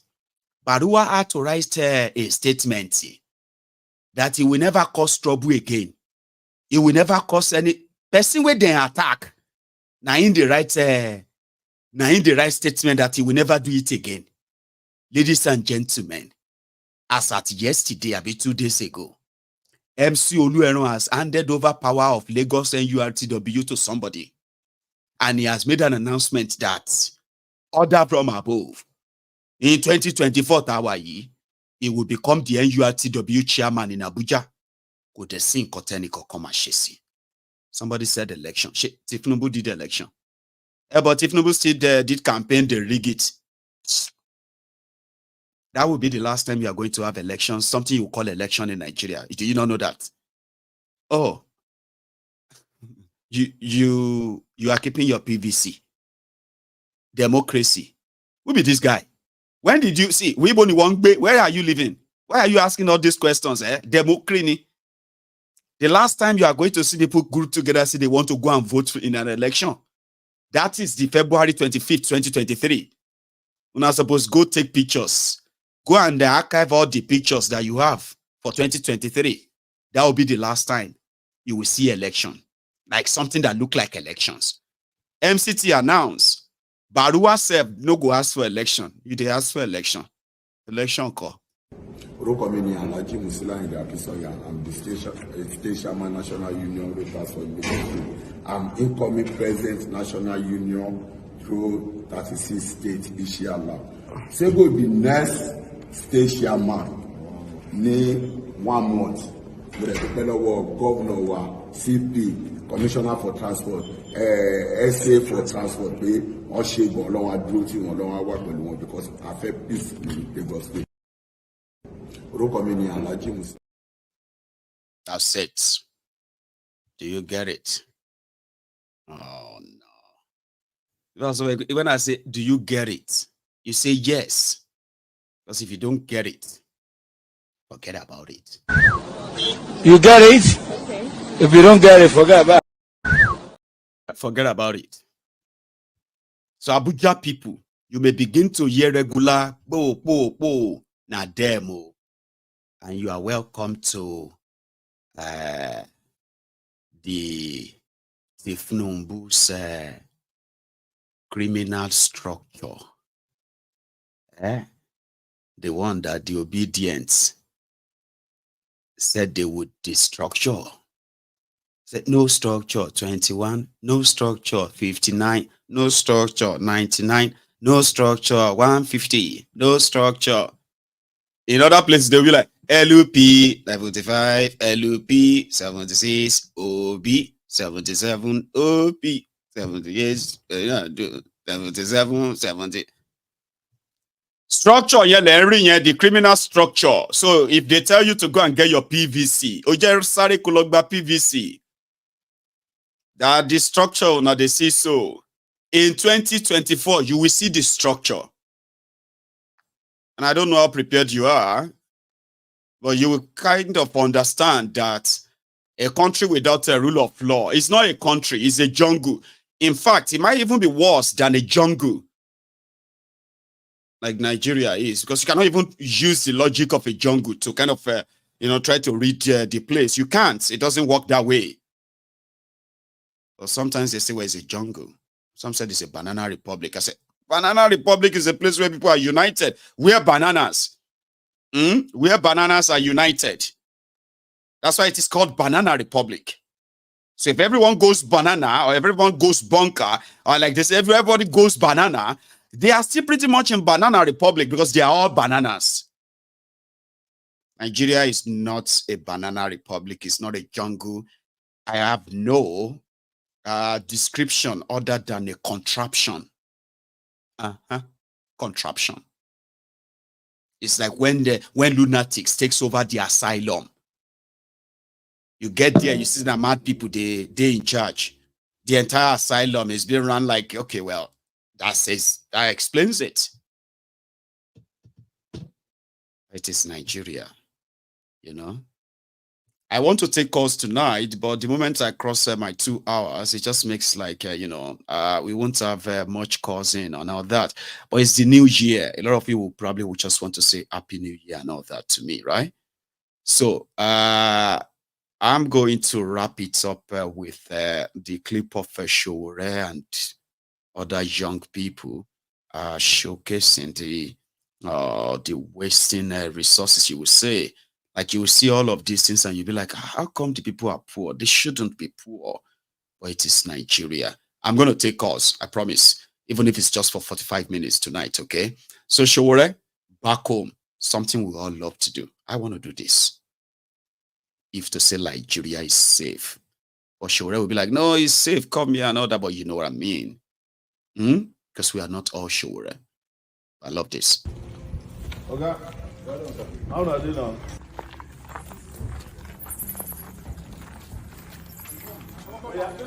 Yes, don't have to wait.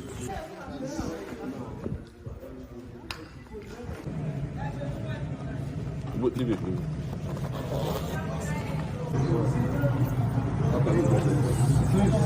No, I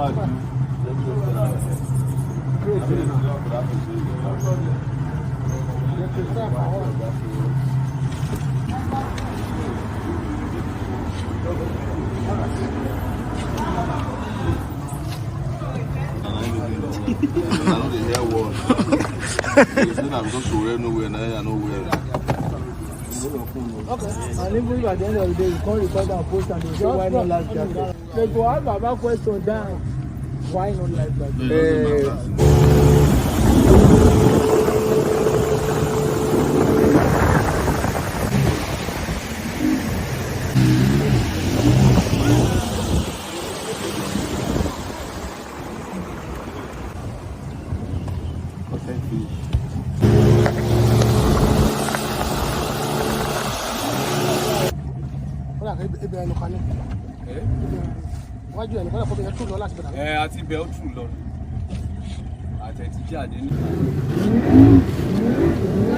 Charge through. Charge.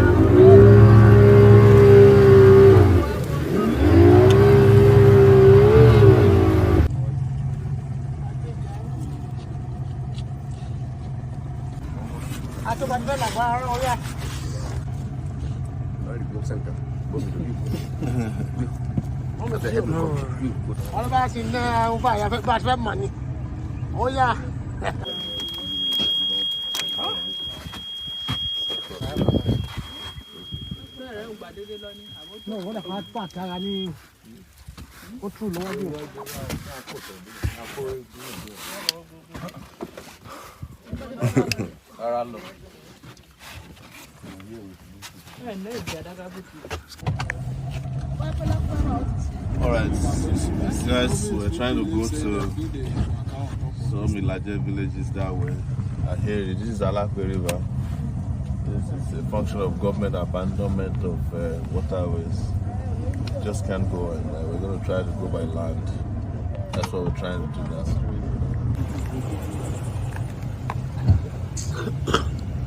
This sweats.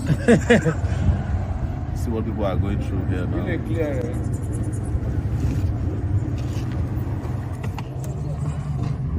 They face for Niger Delta. The people that are producing all the oil that is funding the lifestyles of those bastard guys. That's why, yeah, this is their condition. You can't drink their water. You can't ride on it. You can't fish in it. And it's just there.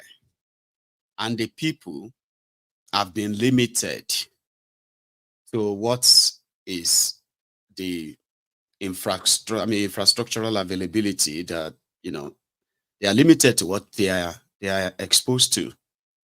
And in 2023, Nigeria, a supposed oil producing region in that part where people live like that, while the criminals in charge of the place continue to, you know the story. So this is 2024. We no go grieve for anybody. We are not going soft. Okay. So if in 2020, sorry, this is 2024 rather, yeah. So if in 2023, I said things that you didn't like, or I did things that got you, or probably got me on the wrong side of you. In fact, if I have said things or I have posted things about Nigeria that you have found offensive, and somehow you didn't like it, you are unhappy. Oh, I am so sorry, because at least the fact that you can easily tell me, Maiyegun, I kind of love your program. I love how you do it, but I don't like the way you, I didn't like the way you were like, oh, I'm very, very sorry, okay? So what happened is that in 2024, I promise you to make it worse for you. Do you understand? Like if somehow I have said things that got you angry in 2023, I don't think I did it enough. So in 2024, I promise you to make your life more miserable with those truths. If I say anything, because me, I just say things that comes to my mind, how I feel and all of that stuff. I usually don't have intention of making you feel bad, because I am talking about the bad people who are really, really destroying lives. Here you get people who are doing bad things. So normally I don't expect anybody watching me that is not benefiting from that destruction. I don't expect that person to be kind of, Maiyegun, you see, you know something, I love your program. I mean, it would have been so better if you can at least kind of tone it down. You know, you don't, so, I mean, if you can show some, I know. People have told me that before, especially those who love their pastors, those ones who wants to preach to me about God, because according to them, they believe that I must be a very bad person, that I don't have any religion. This Maiyegun, I mean, the way he talks, there's a spirit that speaks through him. There's that speak like, you know, God does. So when they now hear me say I don't have any religion, they feel bad. They feel bad. They're not just that, right? They also feel like that is why I don't have respect for their pastors. There are people like that on this platform. They like me. They kind of say they like me. But every time I talk about religion or I talk about their pastor, they always come with long epistle. Maiyegun, let me tell you something, Maiyegun. Baba, if I have done that, if you have felt like that in 2023, the way you think I spoke about your pastors, you didn't like it. Some of you who are defending Allah, those of you who are the closet jihadists, closet terrorists, those of you that will say, oh, Islam is peace, which I kind of, I agree, but not everybody does, okay? So, then, but when we talk about the terrorists, the Islamic terrorists doing their thing, hurting people, then you kind of ignore what we are talking about and why we are talking. And you want to defend Allah. You want to defend Islam. You want to explain to me what I don't know about Islam. You want to explain to me what I don't know about Jesus Christ. You know, there are some of you like that. You're watching me right now. Abi? You always feel like there's something this boy doesn't know about God. I need to kind of tell him. Listen to me. In 2024, I promise to make your life more miserable. As all your pastors, all your afars and your imams, and the rest of them, as they are dabbling into the activities of the criminals, who have put all of us in this sorry situation, I promise you, in the name of God and Allah, in the name of Jesus, that even if you feel bad in 2023, I will make you feel better and even worse in 2024. I promise you. Because my messages are always very clear. And listen to me. People have told me that I have no respect. Some have said I am too arrogant. Some said he thinks he knows everything. So many other things that people have said to me. Okay? But guess what? I mean, guess those who are saying all those. These were people who felt like what I said about criminals in Nigeria, I was too harsh. Come on. Can't you have another person's opinion?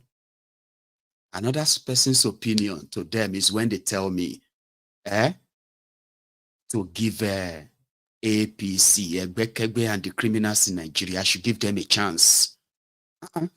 Give them time. And when I say, is that your opinion? Yes, that's my opinion. My opinion is that we should not be criticizing everything. At least we should always kind of try to praise them too. Praise them for what?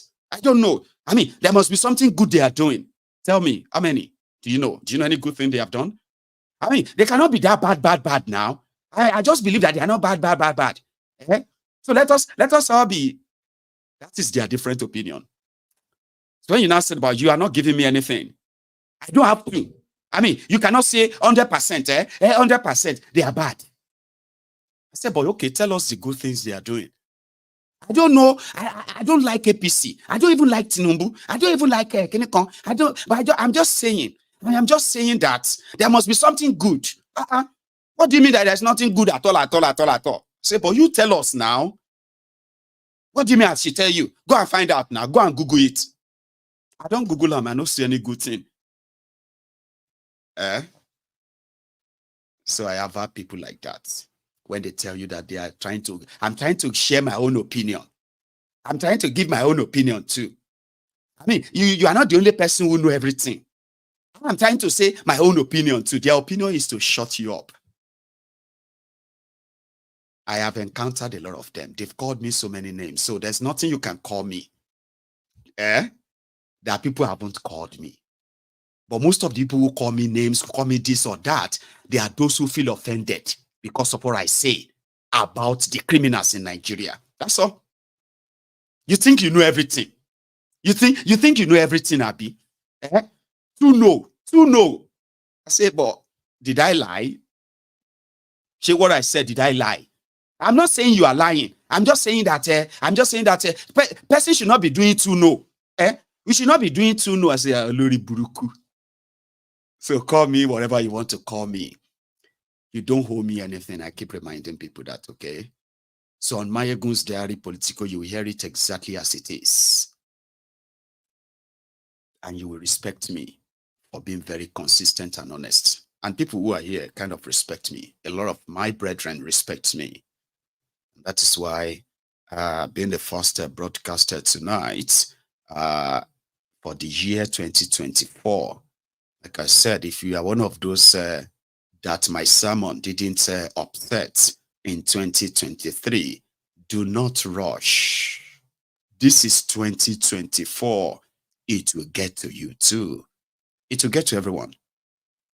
And I promise you that. So thank you, brethren. Let me take maybe a few calls, like maybe 2-3 calls, okay? Just to welcome ourselves into the year 2024, the year that we agree, we no go agree for anybody trying to change our narratives and change our views. Whatever, when we see A, it will be A. When we see black, it's going to be black. And that is the liberation of the mind that we talk about. Revolution of the mind, some say. I will be back. You can still kind of like the broadcast if you haven't already. When I get back, I'll take calls. We can all make it brief enough so that a lot of people can have their own chance too. So the number is on your screen. Use it.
Because of our time, I have a caller which I have kept on that line for like a minute now. How are you? Happy New Year.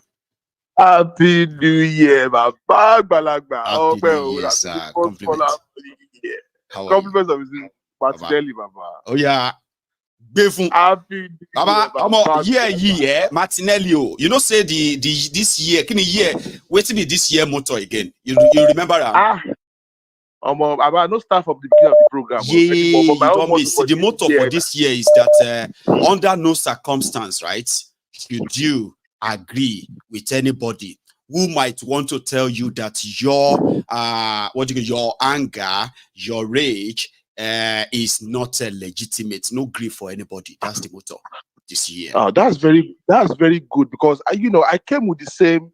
I actually came to the temple with the same, demeanor, with the same mindset tonight. Deliver, Baba. But I only came for me to get on here. I saw you people organizing prayer session for Zakoji. Now, what's going on? When not did you start really. praying for I'm just saying that people will bring this thing upon people.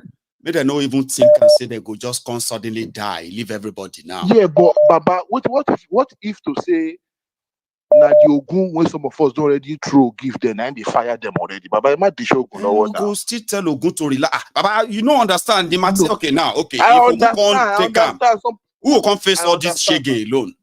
Baba, Ogun don't kill some people already. Ogun don't kill, and I believe that's Zakodi there among them. Baba, let's not pray for him because if they pray for them to stay for the shege, go be like say with the tell Ogun. That will they confuse. It's like person confusing the thunder. They say stay in one place. You see that's Zakodi. They among them. Why we pray? When did you start praying for our enemies? When did you start praying for APC support? Just to live long and see the shege they brought upon people. Baba, the more they live, Baba, the more they live, the more confused Ogun will be. Let those one will Ogun don't kill already. Oh, Baba, let Ogun do his job. Ogun don't kill some. Baba, you see this shege way they call this 2020. Baba, Ogun don't kill some people already. Yeah. Ogun work. Baba, you said now Ogun she share overtime last year now. Ogun work extra last year. So now the result come begin to show. So if you come begin to pray again, say may God leave them, may they enjoy. No. May Ogun kill them. They pray for Zakodi. Zakodi will carry you, call you for head like gala. The hawk up and down the whole of Nigeria. Maybe they pray for them. You see this 2024 by Maiyegun. Yes. You see this 2024, a lot of people will unravel. You see that Ebola, a lot of them.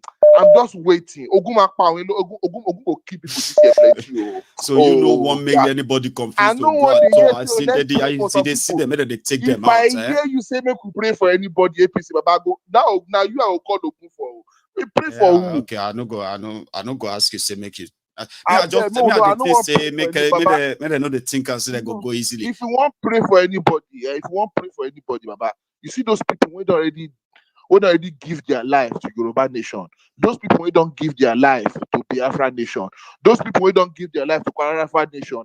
Now those people we're supposed to pray for. Not be people who don't give their life to APC. Steady. Pray for what's on the mind because it comes to you. Because one thing you need to understand is no even think twice. Shake with one. Because one thing, some people are still going to jump on the APC bandwagon this year. You know that. I know. Some people are still going. I know. A lot of people are going to change as well. Oh, share you get. Even some people we see all of us still they talk now.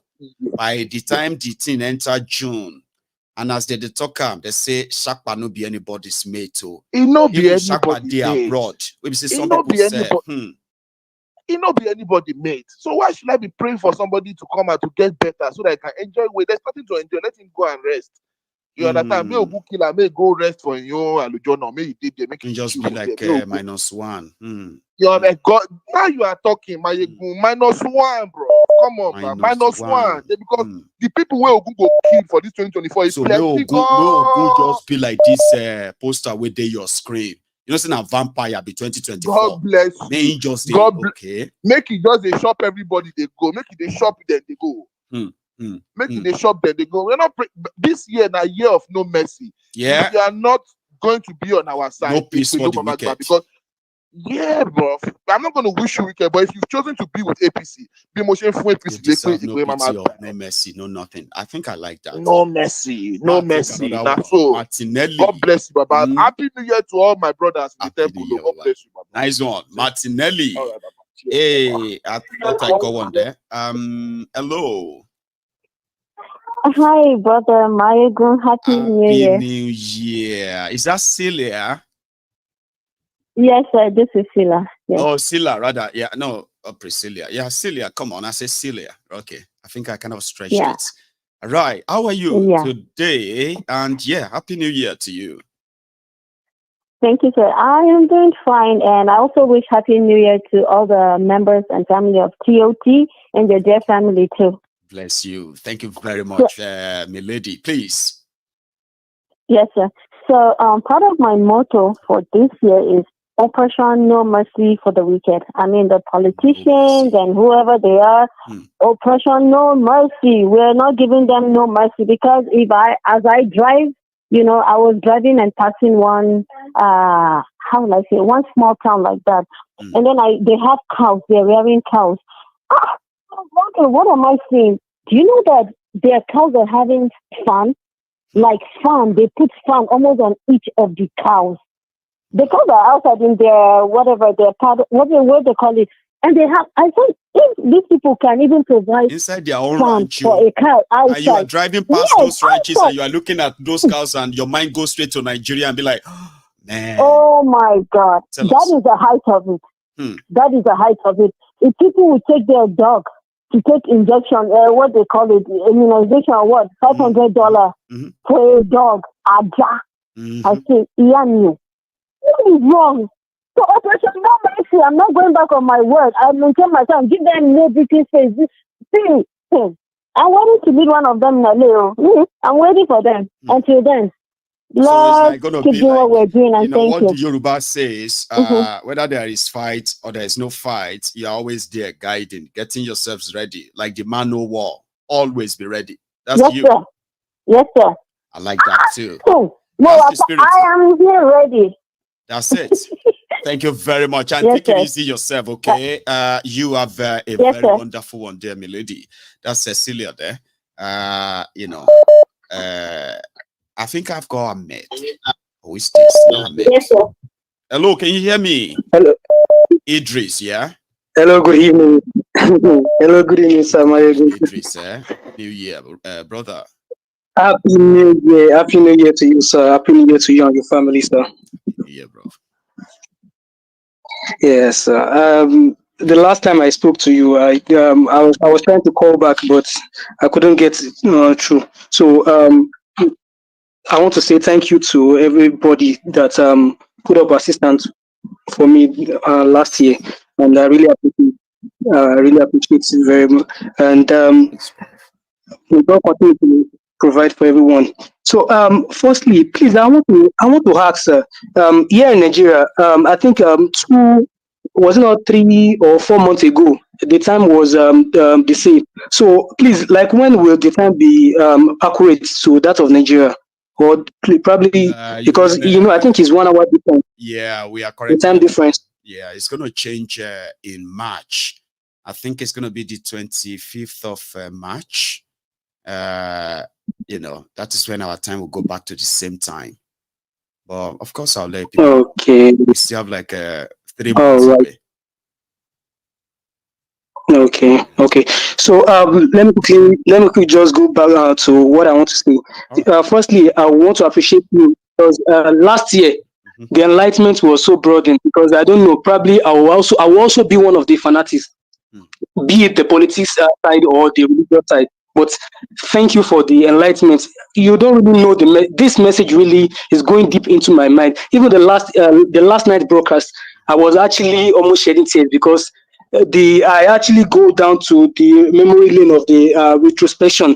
Everything, all what you said, seriously, it really affected me, and I can say that apart from myself, millions of every other people that watch your program also attest to that. So thank you very much for that. And I want to speak to this religion of the thing. I don't know. When I was small, I'm a Muslim, and they do bring this Christmas food to our house, and we eat it. They normally call us in Yoruba, and we Muslim from Yoruba that we don't know religion. Okay, no wahala. Maybe you are the secretary of God that can choose where someone will go in the heaven, Abi. Okay, so definitely, I'm not seeing viral messages, video from cleric that don't eat food from these people, and yet you are saying that our religion is a religion of peace. See, from my own perspective, my religion that I'm practicing is a religion of peace, and we should be able to communicate it down to everybody. We should be our brother's keepers. Why should you not be segregating that? Okay, don't eat. See, our tebiting buruku, that the rice to the 65,000 naira, and someone just knock into my door. Okay, egba rice you eat you, and I will not say no. My religion does not accept it. Your religion doesn't. Me, I will eat it very well. I have been eating it, and I will continue to eat it. Exactly. You see, I will eat. I will continue to eat it. Yeah, you see, the problem here is this. There are those who subscribe to the fanaticism of religion, but they can't carry it out themselves. So when they look at all these fanatics up north pushing all this nonsense idea, they wish they were them, and sometimes they actually want to be like them. You know what I mean? But where they are is a place where such is in no way kind of encouraged. So what we want people to know is that your religion is your religion. And if your religion compels you to kill anybody, then there is a problem. That's not a religion. That's a cult. It is even being said in the Quran, let your religion be your religion, let mine be my religion. But it shouldn't cause for any problem of war. Okay, now you are saying that do not celebrate New Year, do not celebrate New Year. But in Nigeria, we are using Gregorian calendar.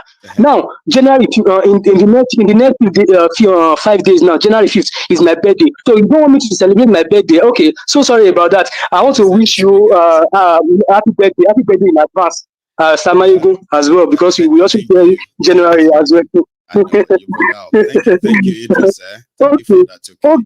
Yes. Just take it So another one I want to speak about is our pastors and our imam that are saying that we should be using prayer, we should be using as a shield of protection, whereas they are using police, they are using bodyguards as even they are using this vehicle, armor vehicle as their carrier of protection. But yes, you subject us to be using God choosing verse for this thing. Is it not barbaric? Is it not barbaric? Namumu. Is it not barbaric? They believe them when they tell you that pray for protection. Everybody kind of, if people are smarter now, I believe. People still believe that the prayer of the pastor will protect them from. Do people still believe that? Okay, let them keep I don't know, but let them continue like that. So another thing about this, do you know that this last year December, the civil servants in Nigeria, the federal government workers, did not receive their December salary. They were all grumbling. Yeah. They were grumbling. I know. They were grumbling. So but some people said they were paid. First time they were not. Some people they were not paid the bonus. They promised them 35,000 extra. Okay. The Shegimeti is affecting all of us, and no problem. Both those of us that will support and those of us that will not support, it's affecting all of us. Thank you, Sir Maiyegun, and go have a blessed night as well. You have a good one, okay? Thanks a lot. Idris is gone there, my caller, just for a moment. Idris is talking like somebody who wants to deliver 5,000 words in 120 seconds. He has so much to say, and he wanted to say them all at once. So, however, he just mentioned something that personally I was going to talk about. Okay. It is my birthday. So, in 30 days' time, I am going to turn 40. That's going to be the 30th of January. And personally, I told myself, I said, if by December, which will be the December 2023, Mazi Nnamdi Kanu is not released, and then Oloye Sunday Igboho is still in Benin Republic. This is something personal, right? People have been asking me for months, what is your plan for your 40th birthday? But I kind of have that personal resolution, like, I'll do that. I'll kind of have a birthday that I would like, you know. If part of the news is going to be like prior to my birthday, these men are actually out there. But seriously, the moment I realized that they were not going to make that happen, I lost interest in talking about my birthday and all that. And that's actually what I'm going to do. So I'm going to be grateful when I turn 40, okay? And I'm just going to just celebrate it like every normal day. I'll be grateful that I live long enough to get to 40, and then look forward to probably the next 40. Usually I build my life in segments, like, you know, I kind of live my life like every day is my last, even though I believe still that I kind of have a chance of living long as I want.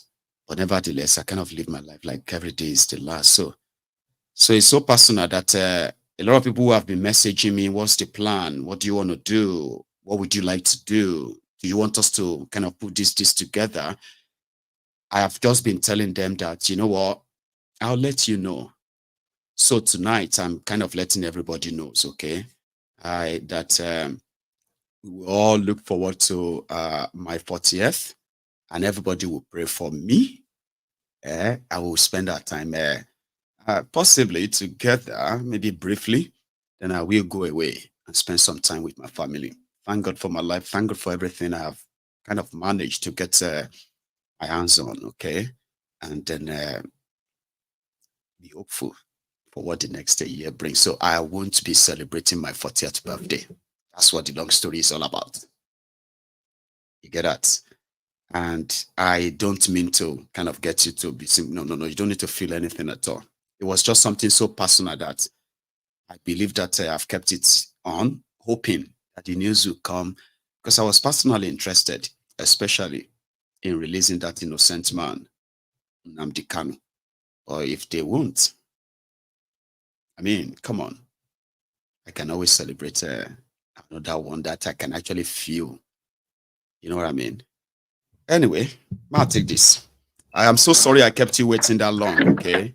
Well, I wouldn't be able to say it, and there was no better time to kind of share that, okay? I've always wanted to say that there will be a birthday per se. We'll just keep it as it is, all right? But yeah, can you hear me? Yes, sir. Maiyegun, this is Adiola speaking. Happy New Year. The name. Happy New Year, bro. How are you? Happy New Year to you, and happy birthday in advance as well, too. So yeah. Thanks, man. Yeah, perfect. Yeah, I just got to say, very quick happy New Year to everybody on MaiyegunDiary. Yeah, so yeah, it's a new year, so new year and new things to happen. So I think for Nigeria, it's just it's just continuing from where we stopped. Just like I think another day, another day. I think what was shocking to me was just the commentary from Arise News, which was really, really, it was interesting that they came out to actually weigh the speech by Tinubu. I think they did something that was in my own view quite audacious. At least for them to actually able to analyze the speech in a way that even people who probably listened and they couldn't make anything out of it were able to get an idea what's the nonsense he gave our speech. Yeah, I kind of respect that. That's why I shared it too. Yeah, and and that was for me a huge statement from that network for them to come out and make that bold those bold statements one by one, dissecting everything he had to say, and it's all empty words. It's all empty words. You're just just like you always say, it's just word salad. They just help you to package it. They package the words and not credible. There isn't any credible or tangible thing they want to do with a clear outcome. Okay, we want to do this. Okay, this is what we've done so far. You can't even lay hold to anything they've done for the past 7 months and counting. We will. And no, see, you can't be globetrotting looking for foreign direct investment, and you are looking for Siemens to actually bring in capital to help you repair your own, power, power. Exactly. There is no power security, no energy security, and it pains me that we can actually sit down and do a comparative analysis of how many engineering schools are in Nigeria and how many engineering schools are in Germany. I'm sure we're not too far. I'm sure we'll have more school of engineering than them. You have people that can do the job, but you're always looking outwards. You never look inwards to fix your problem. You're looking for a savior elsewhere. And you have everyday engineers that solve problems, leaving the shores of Nigeria to greener pastures, to go and look for how to live their life. And you are going out to look for foreign direct investments, whereas human capital and the resources to secure energy is in your country, but you are going out. And it is really, really surprising that every leader that was born in that era, pre-independence, I don't think they are that useful. I'm sorry. It's only if you're enlightened as anyone that was born before independence, but you think away from that colonial mentality, whereby you're always going out. You're always going out to seek for investment. You are never one day investing in your people. No. Never want to invest in with the little resources that you have, which is not really little per se, if you remove all your greed, exactly, you could have shown enough intention that with the little you have, you are investing them in your own people, and then you can tell the world to come and help us to come and invest in these people. We tell you, see, we have all the resources. We just need more investors in this area, but you are not doing it. You are using the resources that you have. Maiyegun, you don't even need foreign investors. You don't need foreign investors because why? Nigeria, for me, is the only contraption in the world that has human resources and natural resources in the same space, in the same time and in the same space. I don't think there's any space in the world whereby you have the same. They have it all. You can go to Congo. Congo has all the resources in the world, but in terms of human capital, they don't have it. You go to America, they have resources, but they don't have everything in one place. They still need to go outwards to seek for something. But that's the only space, the only time and space in the world, arguably, whereby you have the human capital that they're able to do it and the resources in abundance. It is the only place in the world, and you cannot look inwards. See, you don't even need foreign investors. For anyone that sees from a different viewpoint, you don't even need foreign investors. You don't, because what will foreign investors give you?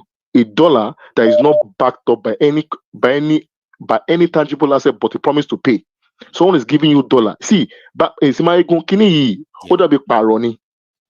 paro. You have all the oil and gas, you have all the lithium, you have everything that is more valuable than the dollar. Because if you weigh the dollar is a promise to pay, and they can default on the dollar. They can default. Is just a promise to pay. But even the dollar was formally tied to the gold standard back in the 70s before they removed it. So you could actually take $1 and go to the Federal Reserve and exchange it for a particular weighting of gold. But they ditched the dollar. But now you have all the resources that is worth more than the dollar.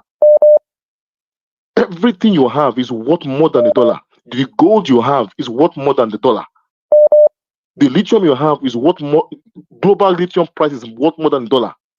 And you have the same human capacity and human capital to turn everything around, and you are still going to Siemens. I can't reconcile it. And if you can't reconcile, that means the end has come. It's just a matter of time. The suffering will increase. Maiyegun, but let me leave you on that note. Adeola, we are back in 2024, and the reason why we continue to tell people that except something is done differently, we know where this is headed. This is 2024. We continue to see the same sign, even worse. And some people want us to pretend that it's not going to end badly. At least they want us to feel positive. You are seeing the same thing. But they want us to be positive so that it can end well. You can predict the end from the beginning. So if you spend so much money on recurring expenditure, you buy cars, you pay salaries to people, you do not have any direct impact on the masses. No. Then what end are you expecting? You must not bank on magic. you have to bank on the outcome. You can't bank on magic. So if you are not stimulating the economy itself, if you're like for real, you're not you are not turning using things mouth around, to say no, it, you are actually doing it. no. Doing See, it you can and just saying it. Maiyegun, Come on. on your network, you've given us, empirical evidence of where the money has gone to. Yes.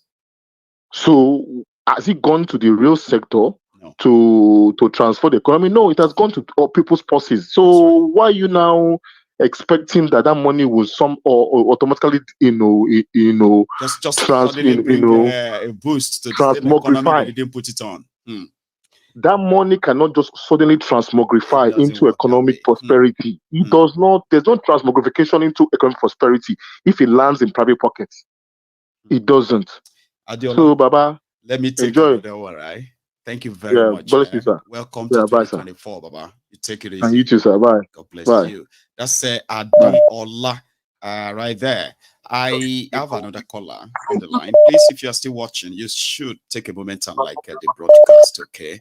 If you haven't done it already. Hello there. Oh dear. Hello. I've been trying. I know. God knows when.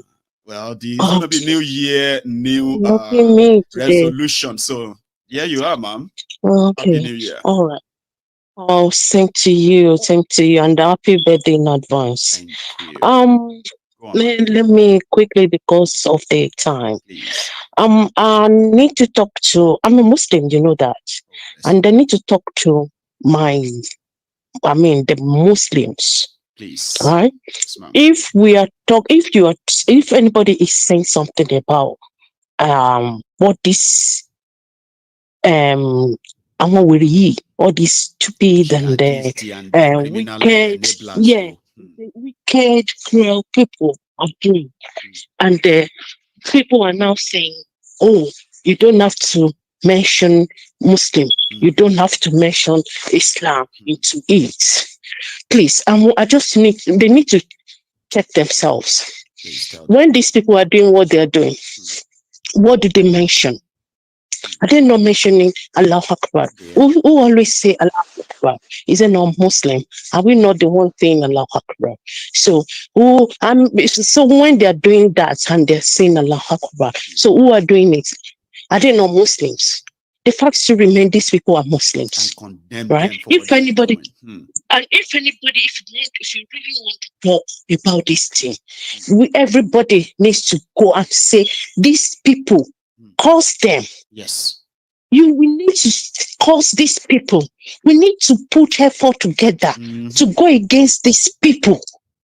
You don't take anyone complaining about what they're doing or how they're doing it or now attach it to Islam. It's not that people are attaching it to Islam. This is Islam. This is what these people are saying. This is what they are doing. And when they are it's not about anyone. When anybody is calling them out, you don't take it personal. No, say, they don't because I'm a Muslim, so you are you calling me this? No. Wait, we are talking about what some people have done. No, you what is happening? Join us and condemn it without we all should go to come together and condemn this act. It's not about you say it's because they are Muslim. And you say, but I don't like how everybody is talking it is a Muslim. No, it is no. Don't take it personal.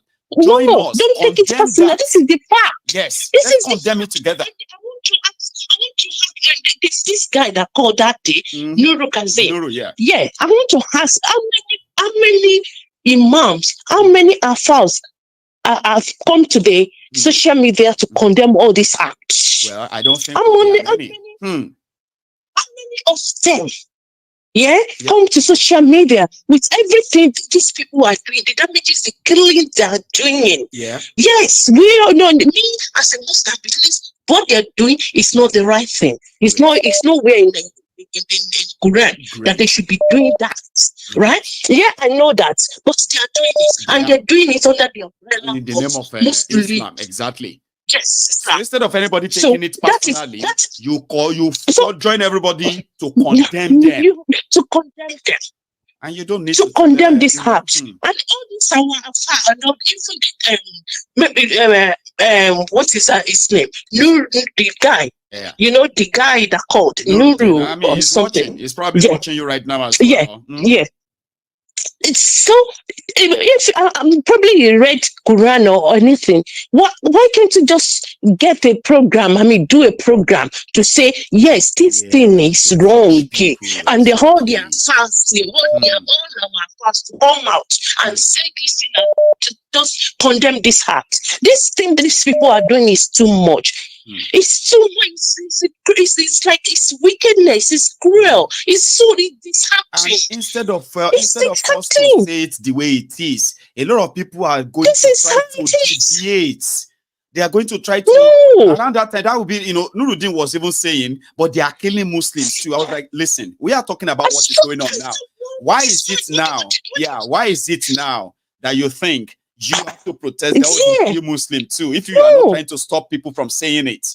That is tricky. That is people. Okay, now it's me that I know this is not right, but these people that are doing it, to the whole world, they'll believe, yeah, that's they are Muslims. So they are Muslims.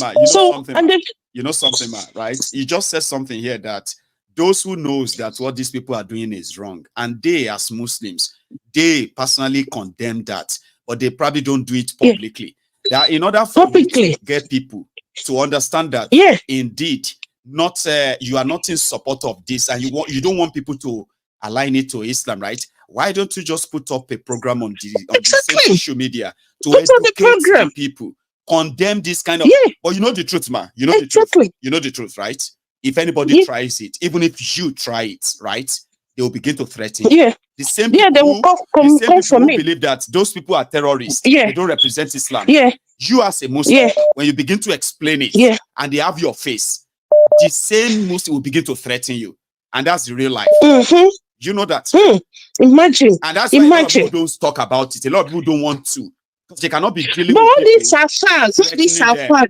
I mean, what do they call them? All these chief imams and all sort of. Why can't they condemn the thing? They come out and condemn it, all the big names. They just ignore. They just pretend as nothing is happening.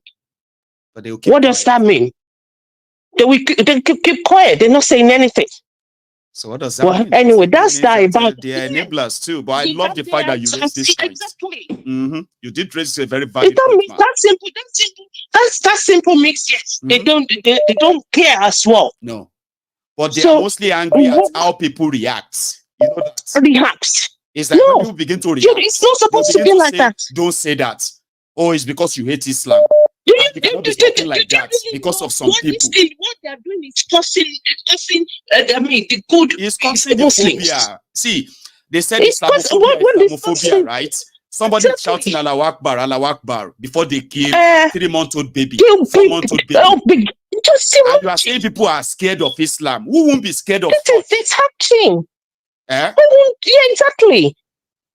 God bless you. Exactly. Please, and I just want to say something about Kolu. Please, people, Nigerians, we need to know that Kolu is an actor. He's just an actor. He's like, just is like giving them hope. They are like promising them.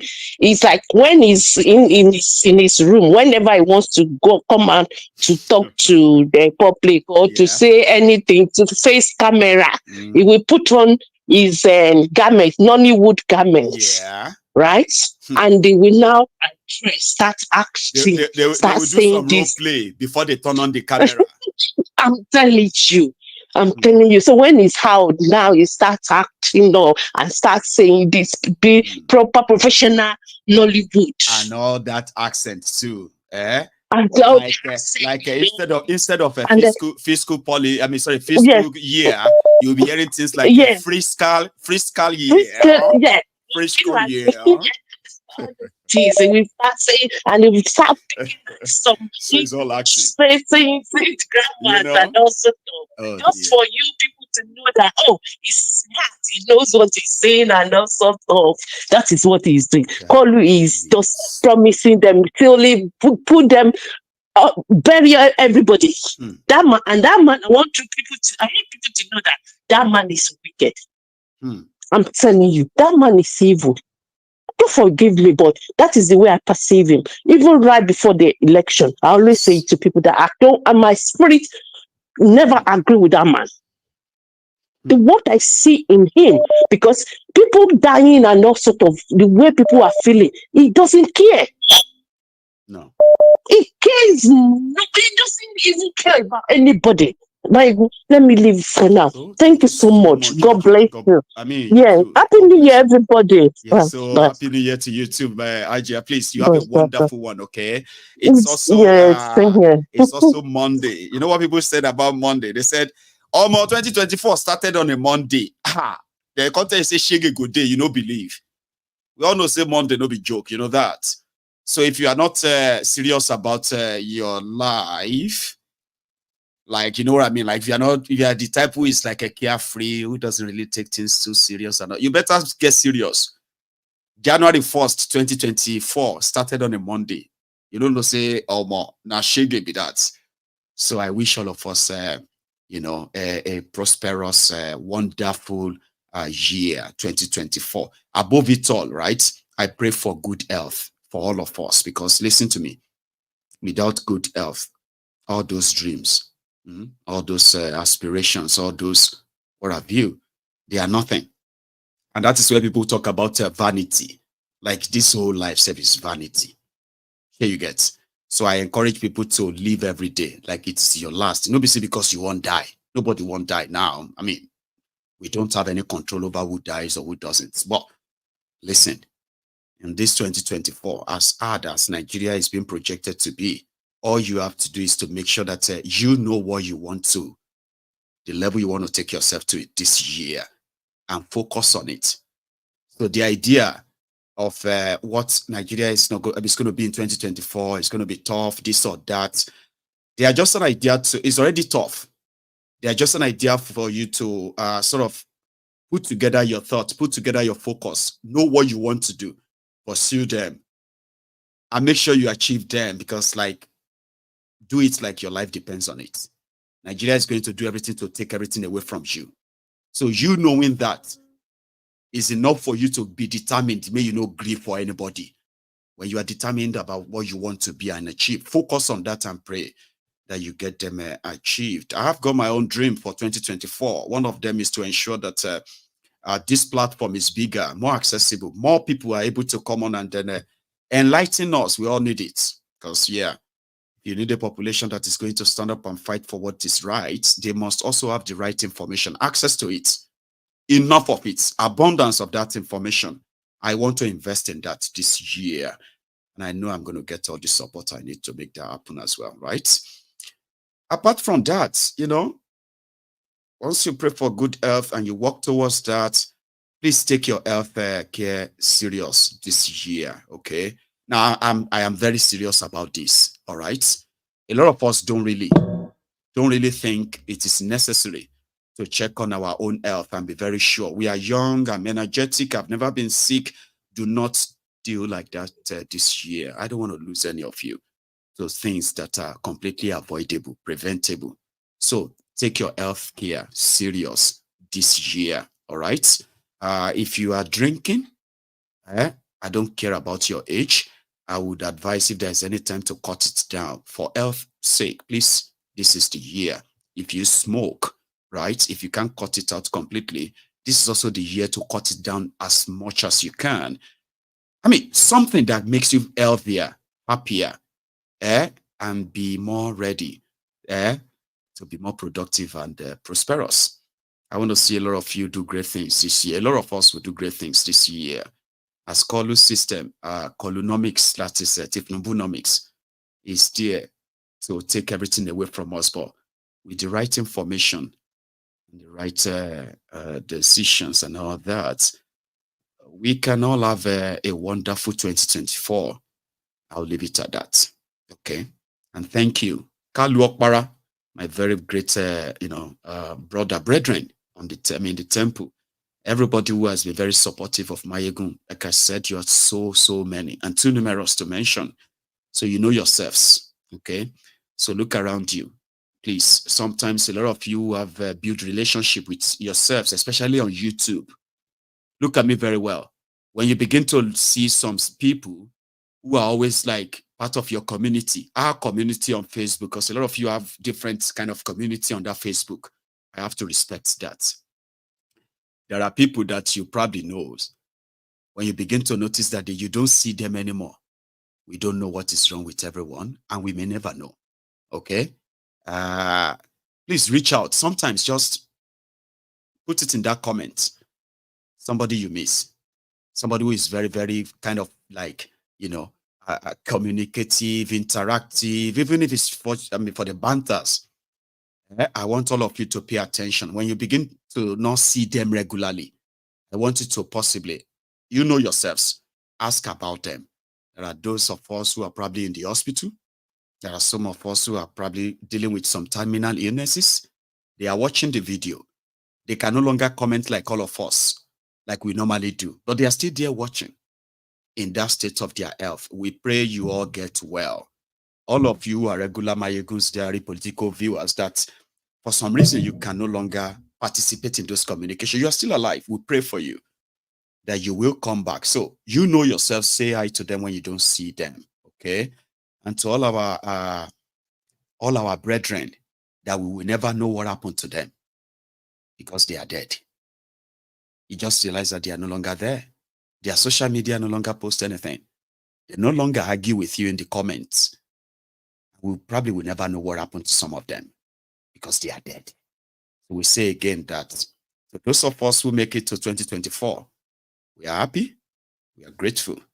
And for the time we all have left, whether long or short, we will spend it doing what is right. You should do same. I am going to see you next time, and I want to say thank you to all of you for what you did for me in 2023. I'm saying, bring it on to what 2024 has in stock for us. And all the way, I will be there. I promise. So thank you very much. And you should all have a wonderful weekend. A wonderful evening and a wonderful week. And more, wonderful year. Happy New Year.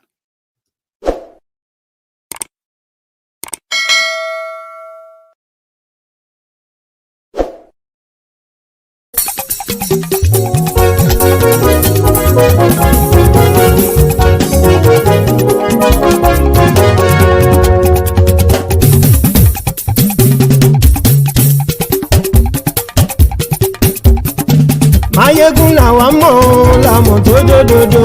Maiyegun Diary Maiyegun #1. Maiyegun làwa mọ̀ làmọ̀ tó dòdòdò. Maiyegun Diary Maiyegun #1. Maiyegun ti dé o ọ̀rẹ́ ara yìí. Maiyegun Diary Maiyegun #1. Lórí Facebook, lórí YouTube. Maiyegun Diary Maiyegun #1. Gbogbo bó ṣe ń lọ ni Maiyegun já wa sí. Maiyegun Diary Maiyegun #1. Àṣírí ọ̀jẹ̀lú kì í bò níbẹ̀ o. Maiyegun Diary Maiyegun #1. Bó bá ṣe eré àní Maiyegun máa wí.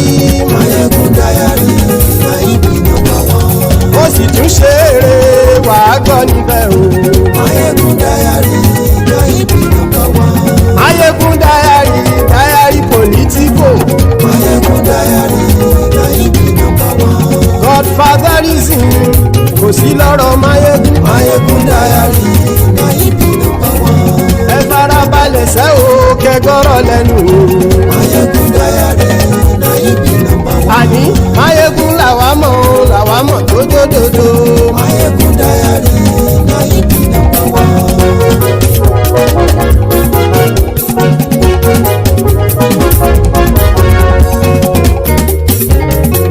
Àní ẹ̀sùn rákì. Maiyegun ti dé. Maiyegun ti dé. Ọ̀jẹ̀lú ẹ̀sùn rákì. Maiyegun ti dé. Àní ẹ̀sùn rákì. Maiyegun ti dé. Lórí Facebook. Maiyegun ti dé. Àní ẹ̀sùn rákì. Maiyegun ti dé. Lórí YouTube. Maiyegun ti dé. Àní ẹ̀sùn rákì. Maiyegun ti dé. Bọ́ bàbá gbé wúrẹ́. Súrájì. Maiyegun ti dé. Ijó ìgbádìyẹ. Maiyegun máa wí. Àníyẹ Súrájì. Maiyegun ti dé. Bí pẹ̀sìdó bá rúfin o. Maiyegun máa wí. Àníyẹ Súrájì. Maiyegun ti dé. Kí gómìnà kówó jẹ. Maiyegun máa wí. Àníyẹ Súrájì. Maiyegun ti dé. Ọlọ́pàá tí ń darí bá. Maiyegun máa wí. Àníyẹ Súrájì. Maiyegun ti dé. Aṣòfin tí ń rúfin o. Maiyegun máa wí. Àníyẹ Súrájì. Maiyegun ti dé. Òpùrọ́ olóṣèlú. Maiyegun máa wí. Àníyẹ Súrájì. Maiyegun ti dé. Ọ̀jẹ̀lú ẹ̀ Súrájì. Maiyegun ti dé. Àníyẹ Súrájì. Maiyegun ti dé.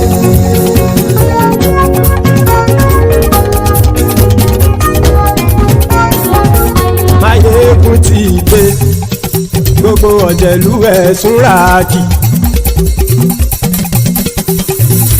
Maiyegun ti dé. Gbogbo ọ̀jẹ̀lú ẹ̀ Súrájì. Ṣùgbọ́n ní bá ti ṣe èyí tó yẹ kí wọ́n ṣe, ọmọ bá dèrò ní fi wọ́n níran o. Maiyegun ti dé. Gbogbo ọ̀jẹ̀lú ẹ̀ Súrájì. Maiyegun ti dé. Gbogbo ọ̀jẹ̀lú ẹ̀ Súrájì. Ṣùgbọ́n ní bá ti ṣe èyí tó yẹ kí wọ́n ṣe, ọmọ bá dèrò ní fi wọ́n níran. Wọ́n fowó bẹ́ẹ̀ o, Maiyegun ó sọ pé wọ́n ò fẹ́ bẹ́ẹ̀. Wọ́n fowó bẹ́ẹ̀, Maiyegun ó sọ pé wọ́n ò fẹ́ bẹ́ẹ̀. Oníkanṣá ti ṣe èyí tó yẹ kí wọ́n ṣe, fáwọn ará ìlú tó gbé wọn débẹ̀ o. Maiyegun ti dé. Gbogbo ọ̀jẹ̀lú ẹ̀ Súrájì. Maiyegun ti dé. Gbogbo ọ̀jẹ̀lú ẹ̀ Súrájì. Ṣùgbọ́n ní bá ti ṣe yìí tó yẹ kí wọ́n ṣe, ọmọ bá dẹ́rọ̀ ò ní fi wọ́n níran. Ha! Kì máa yí ṣe eré, ọ̀rọ̀ yìí kì í ṣe ẹ̀fẹ̀. Kì máa yí ṣe eré, ọ̀rọ̀ yìí kì í ṣe ẹ̀fẹ̀. Ẹni bá ti lè lẹ́bọ̀ lẹ́rù o, ọmọ bá dèrò kàṣàyè tú wọn síta. Maiyegun ti dé. Gbogbo ọ̀jẹ̀lú ẹ̀ Súrájì. Maiyegun ti dé. Gbogbo ọ̀jẹ̀lú ẹ̀ Súrájì. Ṣùgbọ́n ní bá ti ṣe yìí tó yẹ kí wọ́n ṣe, ọmọ bá dẹ́rọ̀ ò ní fi wọ́n níran. Tẹnitẹni ọmọ Maiyegun ọ̀rẹ́ ara ìlú mọ̀mọ́ ni mo fọlọ́run ṣọ́ ẹ̀ bá kìlẹ́bù. Lóòótọ́ olódodo ìlú ọ̀tá ìlú mọ̀mọ́ ni ìwọ ṣá máa ń ṣọ́ra kò sì mọ́ bẹ̀rù.